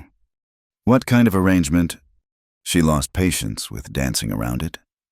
The kind where I move my things into your house and we make decisions together and everyone calls me Mrs. Pike. His hand tightened on hers. Is that a proposal? It's a suggestion, unless you have objections to marrying a freight hauler who can't cook and swears too much. Only one objection. He pulled her closer. I wanted to ask you properly, with a ring and flowers and whatever else courting requires. Asa Pike, your barn just burned down. I think we're past proper courting. Maybe, but you deserve it anyway. He kissed her, soft and sure. Marry me. Lila? Not because it's practical, but because I love you. Because you make me want to be better than I am. You're already good enough. She kissed him back. Yes, of course, yes. They sat together as stars emerged, planning quietly. A simple wedding May insisted on hosting at the saloon. Father Bonham would officiate. The barn raising could serve double duty as a celebration. One condition, Lila said. I keep working. Maybe not long hauls, but local freight. The town needs reliable shipping. Wouldn't expect otherwise. Maybe I'll ride along sometimes. See what this freight hauling is about. You'd be bored in a day. And never been bored with you yet? Tom Garrett came racing up the road, waving something. Miss Lila, Mr. Pike, look, what came on the evening stage? He handed them a telegram. Lila read it aloud. Heard about troubles, stop sending help, stop Marcus Ward Associates arriving with supplies. Stop. Marcus Ward Associates, Pike asked. Lila stared at the telegram, throat tight. My old partner, the one who died in the blizzard. She reread the signature. His brother runs the company now. I wrote him about finding his body. We've kept in touch. And now he's sending help. Freight haulers stick together. She wiped her eyes. Even the dead ones, apparently. Pike held her as she cried for Marcus, for James, for all the losses that had led them to each other. When the tears stopped, she felt cleaned out, ready for whatever came next. Tomorrow we rebuild, she said. Tomorrow we rebuild, he agreed. together. As if in agreement, the first drops of rain began to fall, washing the smoke from the air and promising growth to come. They went inside together, leaving the past on the porch and carrying only the future through the door. The dust storm hit just as Judge Morrison raised his gavel. Through the courthouse windows, the sky turned amber, then black, as if God himself had drawn a curtain across the sun. The building shook with the wind's fury, and someone's hat went sailing past the window like a demented bird. "Order!" Morrison shouted over the howling. "This hearing will proceed." They'd moved outside when the storm hit the courthouse was too small for the crowd that had gathered. Now everyone pressed back inside, cramming into every available space. Lila found herself squeezed between Pike and May Lafferty, with Tom Garrett perched on a windowsill above them. At the defendant's table, Silas Brand sat with his lawyer from Santa Fe, looking less composed than usual. 5 days in Conway's jail had dulled his polish. His syndicate friends had abandoned him. The railroad had cut ties, and now he faced the town he'd terrorized. "The territory versus Silas Brand," Morrison intoned. "Charges include fraud, incitement to violence, destruction of property, and conspiracy to deprive citizens of lawful possessions." Brand's lawyer stood. "Your Honor, given the unusual circumstances." A massive thunderclap cut him off. Lightning illuminated the windows, showing the storm's full fury. Sand rattled against the glass like buckshot. "The circumstances," Morrison said dryly, "are that your client allegedly terrorized this community. Storm or no storm, justice will be served. Sheriff Conway, present your evidence." Conway stood, steady despite the building's trembling. "Your Honor, we have documented proof of Mr. Brand's crimes, sworn statements, photographs, and physical evidence." He began methodically presenting the case they'd built: the forged documents, the destroyed survey markers, the cut fences and poisoned water. Each piece of evidence was another nail in Brand's legal coffin.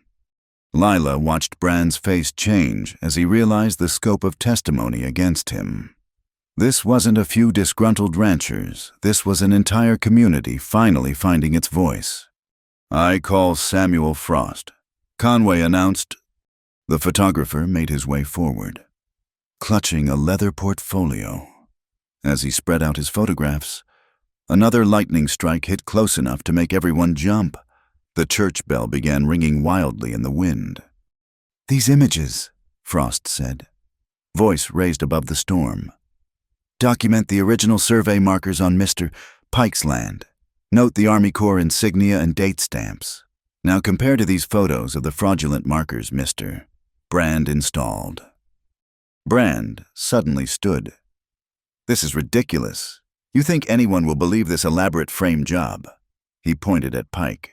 "That man assaulted my employees, destroyed syndicate property." "Sit down, Mr.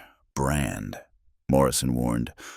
"I will not sit quietly while these frontier bumpkins." The courthouse door burst open, driven by wind and a small figure. Father Bonham staggered in, soaked despite the dust storm, supporting someone else. "Sanctuary," the priest gasped. "This man claims sanctuary."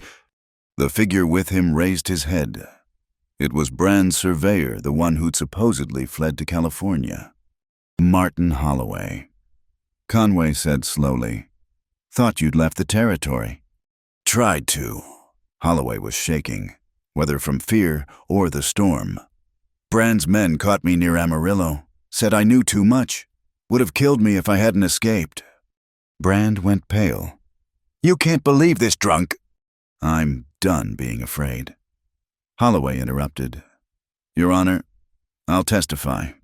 Tell everything, how Brand paid me to falsify surveys, how he planned to control all water rights from here to the Pecos, how he ordered the attacks on Pike and others." The courtroom erupted. Morrison banged his gavel repeatedly, but order was impossible. The storm outside seemed to echo the chaos within. "He's lying," Brand shouted. "They're all lying." "Then explain this." Conway produced a leather journal. Found hidden in your office wall. Mr. Brand. Your own records of bribes paid, properties targeted, even notes about removing obstacles. Your handwriting authenticated by 3 witnesses. Lila felt Pike tense beside her as Conway read excerpts. Each entry was more damning than the last. Brand hadn't just documented his crimes, he'd gloated over them in writing. Bailiff, Morrison said quietly. Restrain Mr. Brand. As they moved to comply, Brand made a desperate lunge for the door. He might have made it, but Lila stuck out her foot. He went down hard, dignity shattering like his schemes. Going somewhere? She asked mildly. The storm chose that moment to intensify. The windows rattled so hard Lila thought they might shatter. Someone screamed as part of the roof lifted, then slammed back down. Everyone stay calm, Morrison shouted. This building has weathered worse. But had it? The courthouse was old, built in the territorial days when speed mattered more than strength. Dust poured through gaps in the walls, and the whole structure groaned. Your Honor, Father Bonham called out. Perhaps we should move to the church. It's closer and more solid. Morrison looked around at the packed courtroom, then nodded. Court will reconvene at St. Joseph's. Bailiffs. Secure the prisoner. What followed was barely controlled chaos. People pushed toward the door, fighting wind that tried to throw them back. Lila grabbed Tom Garrett before he could be trampled, while Pike helped steady May. Outside was madness. The world had turned sepia and violent. Sand stripped exposed skin raw, and visibility dropped to mere feet. They formed human chains, strongest on the outside, moving by memory toward the church. Lila couldn't see Pike but felt his hand in hers. Anchor in the chaos. Behind them! Someone Conway shouted orders. Ahead, the church bell rang steadily. Father Bonham's beacon in the storm. They stumbled through the church doors, gasping and blind. The stone building stood firm against the wind's assault. Though dust sifted through every crack, people collapsed in pews, coughing and praying in equal measure. Is everyone here? Morrison demanded. Spitting grit. Where's Brand? A quick count revealed the truth in the chaos. Brand had disappeared. So had one of the bailiffs, though whether by design or accident, none could say. Find him, Conway ordered, but even he knew it was futile. No one could search in this storm. Let him run, Pike said quietly. Where can he go? His money's frozen, his allies gone. He's just another fugitive now. Morrison, still determined, reconvened court in the sanctuary. It was surreal legal proceedings conducted while wind howled like damnation and sand turned the windows opaque. Given the testimony, Morrison said, and the defendant's flight, I find sufficient evidence for conviction in absentia. Silas Brand is guilty of all charges and sentenced to 20 years territorial prison. Sheriff issue wanted notices to all jurisdictions. Already planning on it, Conway said. As Morrison began outlining restitution, Brand's remaining assets to be divided among his victims, the storm began to ease. The howling dropped to moaning, then to whispers, light, faint but real, filtered through the dusty windows. People began to stir, checking on neighbors, sharing water from the baptismal font. Lila found herself studying Pike's face, seeing new lines carved by recent stress, but also something else. Peace, maybe. The contentment of a fight finished. It's over, she said. The legal part. Anyway. He squeezed her hand. Still have to rebuild. Still have to prove the ranch can prosper. Still have to plan a wedding, May added, overhearing. Storm or no storm, that's happening this week. Outside, they emerged to an alien landscape. Dry willow looked like it had been painted with dust. Drifts of sand leaned against buildings, and Main Street was scoured clean in places, buried in others. But the town still stood. People emerged blinking, shaking off dust, already making jokes about the storm's timing. Lord works in mysterious ways. Father Bonham observed, though I could have done without the dramatics during court. They found Brand's trail easily enough, boot prints heading east, already filling with blown sand. Conway sent riders to track him, but everyone knew the storm had given him hours of head start. "He won't get far," Conway said. "Man like that used to comfort he'll surface in some town. Try to run another scheme. We'll get word." Lila wasn't so sure. Desperation could drive men far from their nature, but she kept that thought to herself. The next days were a blur of cleaning and rebuilding. The barn raising, delayed by the storm, became a celebration of survival. Marcus Ward's freight company arrived with supplies, turning reconstruction into reality. "My brother wrote about you," Marcus's nephew told Lila. "Said you were the best natural driver he'd ever seen. Could thread a wagon through a needle," he used to say. "He taught me everything," Lila replied. "I'm sorry for your loss." "He died doing what he loved. Can't ask for more." The young man studied Pike's operation with professional interest. "Good setup here. If you ever want to expand the freight business, Ward Associates could partner. Regular routes between here and Santa Fe, maybe." Lila looked at Pike, who nodded. "We'll consider it." They raised the barn frame in a single day, the whole town turning out. Even Judge Morrison hammered nails, his dignity intact despite the work clothes. As the sun set on the new structure, Tom Garrett scrambled to the roof beam. "I see it," he shouted. "Church bells straight again." Indeed, the storm had somehow righted the crooked bell tower, one of its few improvements. People laughed, taking it as a sign. "God's own chiropractor," Father Bonham said, though I don't recommend storms as a general cure. That night, they gathered at May's for an impromptu celebration.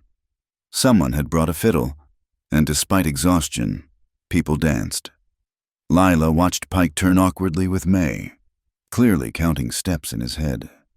"My turn," she said, cutting in. "Though I should warn you, I'm worse at dancing than cooking." "Impossible," Pike said, but he was smiling. They moved together gracelessly, stepping on feet and laughing. Around them, Dry Willow celebrated not just the barn or the trial, but survival itself. They'd faced down a tyrant and a storm in the same day and emerged stronger. "Any word on Brand?" she asked. Conway got a telegram. Someone matching his description bought a horse in Tucumcari, heading southeast, probably making for Mexico. "Think he'll come back?" "Not to a cell in a town that knows his true face." Pike spun her carefully. "Besides, we have bigger things to worry about." Such as May insisting on decorating the church with every flower in the territory. Such as you deciding whether to take the Ward partnership. Such as what to name the new freight company. "Hart and Pike Hauling," she suggested. "Pike and Hart Freight. We'll negotiate." The music changed to a waltz, and they attempted to match it. Lila stepped on his foot again, and they both laughed. "Good thing you're better with horses than dancing," he said. "Good thing you love me anyway. Best thing that ever happened to me." They danced until the music stopped, then walked back to the ranch under stars scrubbed clean by the storm. The new barn stood skeletal but proud, promise of the future they'd build together. "No more looking back," Pike said. "From here, we go forward." "Together," Lila agreed. In the distance, a coyote called, and another answered. The desert was reclaiming its voice after the storm's silencing. Tomorrow there would be work, always work, but tonight there was peace and possibility and the warm weight of his hand in hers. They'd won more than a legal victory. They'd won the right to build something lasting in this hard, beautiful land. And that, Lila thought, was worth every fight they'd faced to claim it. The rain came 3 days before the wedding, breaking the drought that had gripped the territory for months. Lila stood on Pike's porch, their porch now watching the drops strike the dusty earth like small miracles. The new barn's roof rang with the percussion, and the horses in the corral lifted their heads to the sky. "Never thought I'd see it," Pike said, joining her with 2 cups of coffee. May's been fretting about flowers for the ceremony. This should bring them out. Everything's blooming already, Lila observed. The desert had that patient magic seeds lying dormant until conditions were right, then exploding into color overnight. Yellow brittlebush, purple scorpionweed, the fierce red of claret cup cactus. Tom Garrett came splashing up the road on his mule. Mail pouch protected under an oilskin. Letter for you? Miss Lila from the Ward Company. She opened it, scanning quickly. The partnership offer was generous regular contracts, shared profits, even help establishing proper freight stations. All they asked was reliability and the heart name on the enterprise. Good news, Pike asked, reading her expression. The future, she said. Tom, tell Mr. Ward's representative we accept. Hart Pike Freight Lines will be ready for business after the wedding. Hart Pike raised an eyebrow. I thought we were still negotiating. I'm alphabetically superior. Besides, I've been hauling longer. Tom grinned at their familiar argument and rode off, leaving them to the rain's music.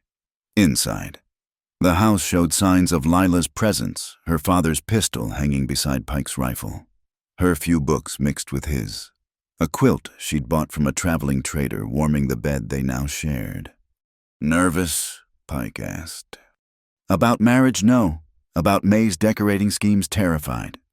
He laughed, pulling her close. Father Bonham says the whole town's coming.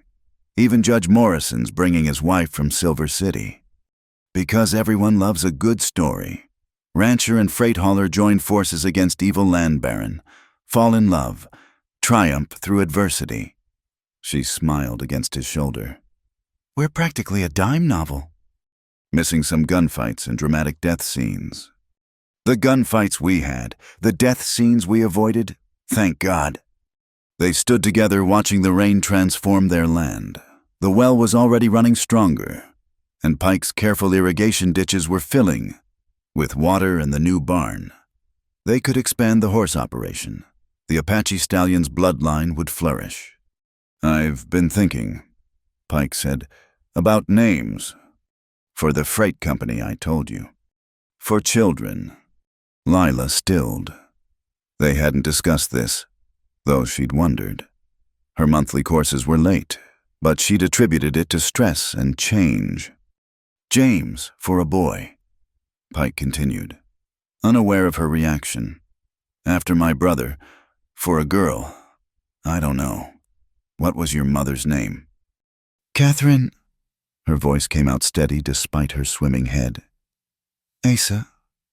He looked at her then, seeing something in her face. What is it? I might be... That is... I think, sir. She took a breath. We might be having that naming discussion sooner than expected. His coffee cup hit the porch rail. You're... Maybe. Probably. I was going to wait until I was sure. He lifted her off her feet, spinning her in the rain like they were already dancing at their wedding. A baby. Put me down, you fool, you'll make me sick. But she was laughing as he set her gently on her feet, his hands framing her face with reverent care. This changes things, he said. You can't be hauling freight if you're...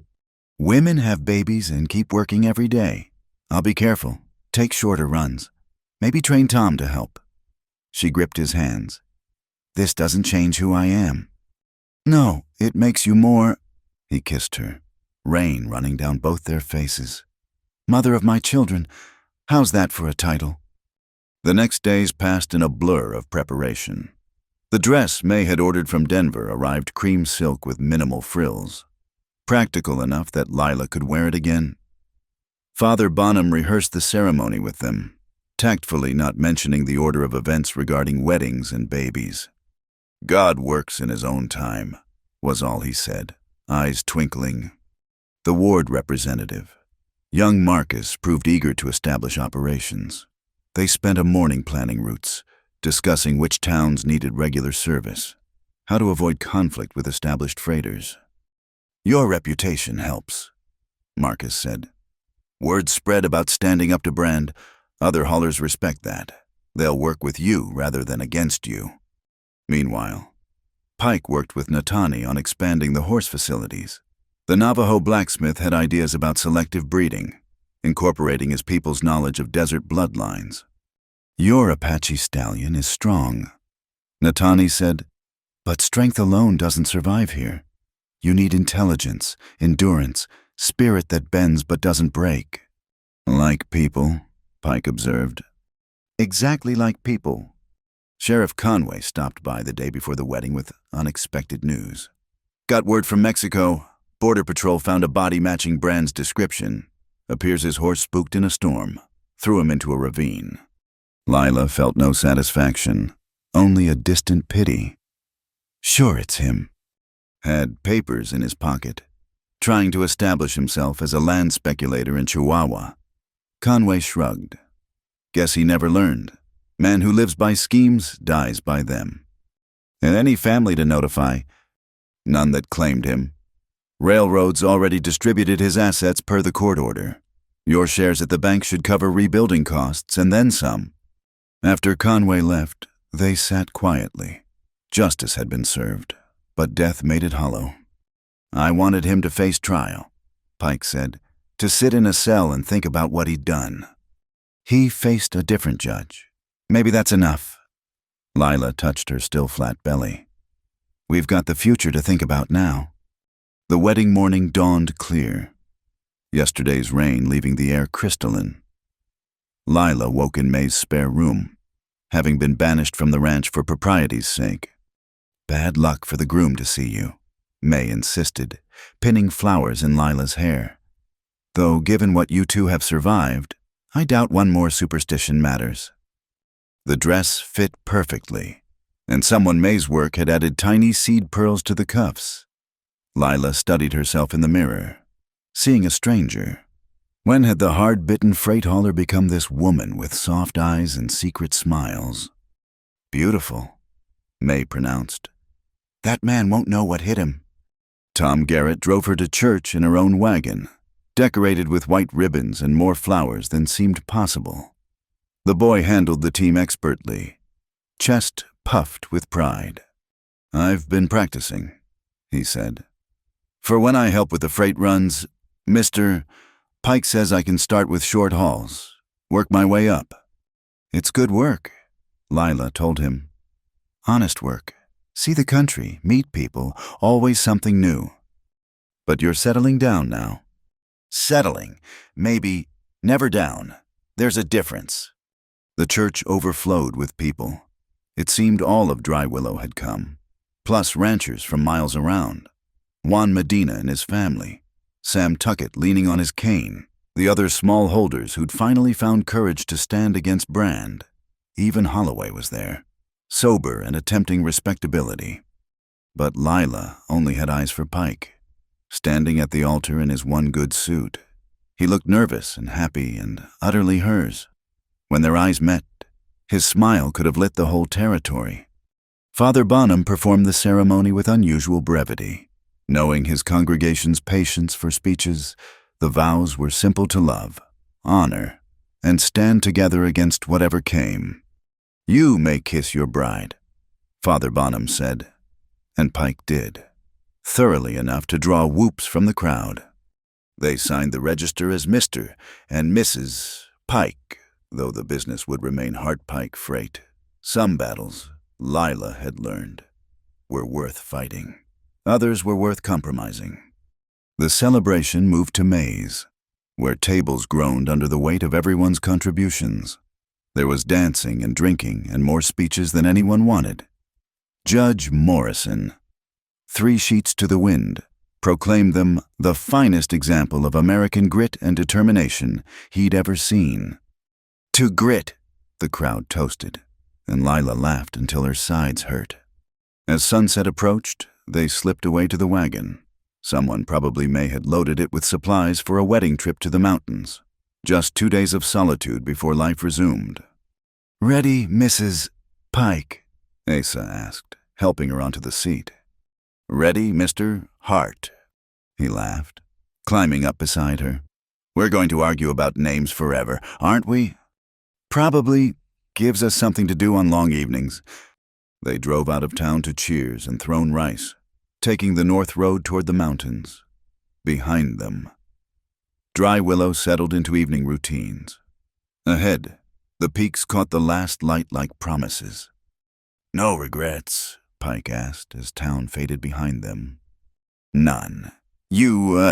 Only that it took so long to find you." They camped that night by a clear stream, the wagon's canvas cover their wedding bower. In the darkness, they came together as they had during the storm, but without desperation now, with the slow certainty of years ahead. "I want to name our first daughter Hope," Lila said later, drowsing against his chest. "For what we built here." "Hope, Pike. I like it." He stroked her hair. "Though Tom's convinced it'll be a boy who'll become the greatest freight hauler in the territory." Either way, they'll have choices. That's what we fought for, the right to choose our own path. The next morning brought them to the mountain meadow Pike had promised. Wildflowers rampant after the rain. They spent the day like any other travelers tending horses, making camp, sharing simple meals. But everything was different now, weighted with commitment and lightened by love. "I've been thinking about the future," Pike said as they watched sunset paint the peaks. "The railroad will bring more settlers. Town's going to grow. We could build something lasting, not just a ranch and freight line, but a legacy. Schools and churches and proper streets," Lila teased. "Civilization comes to Dry Willow. Why not? Place has good bones, just needed people willing to fight for it." She thought about that, the town that had finally stood together, the community forged in crisis. Maybe civilization wasn't about buildings and railways.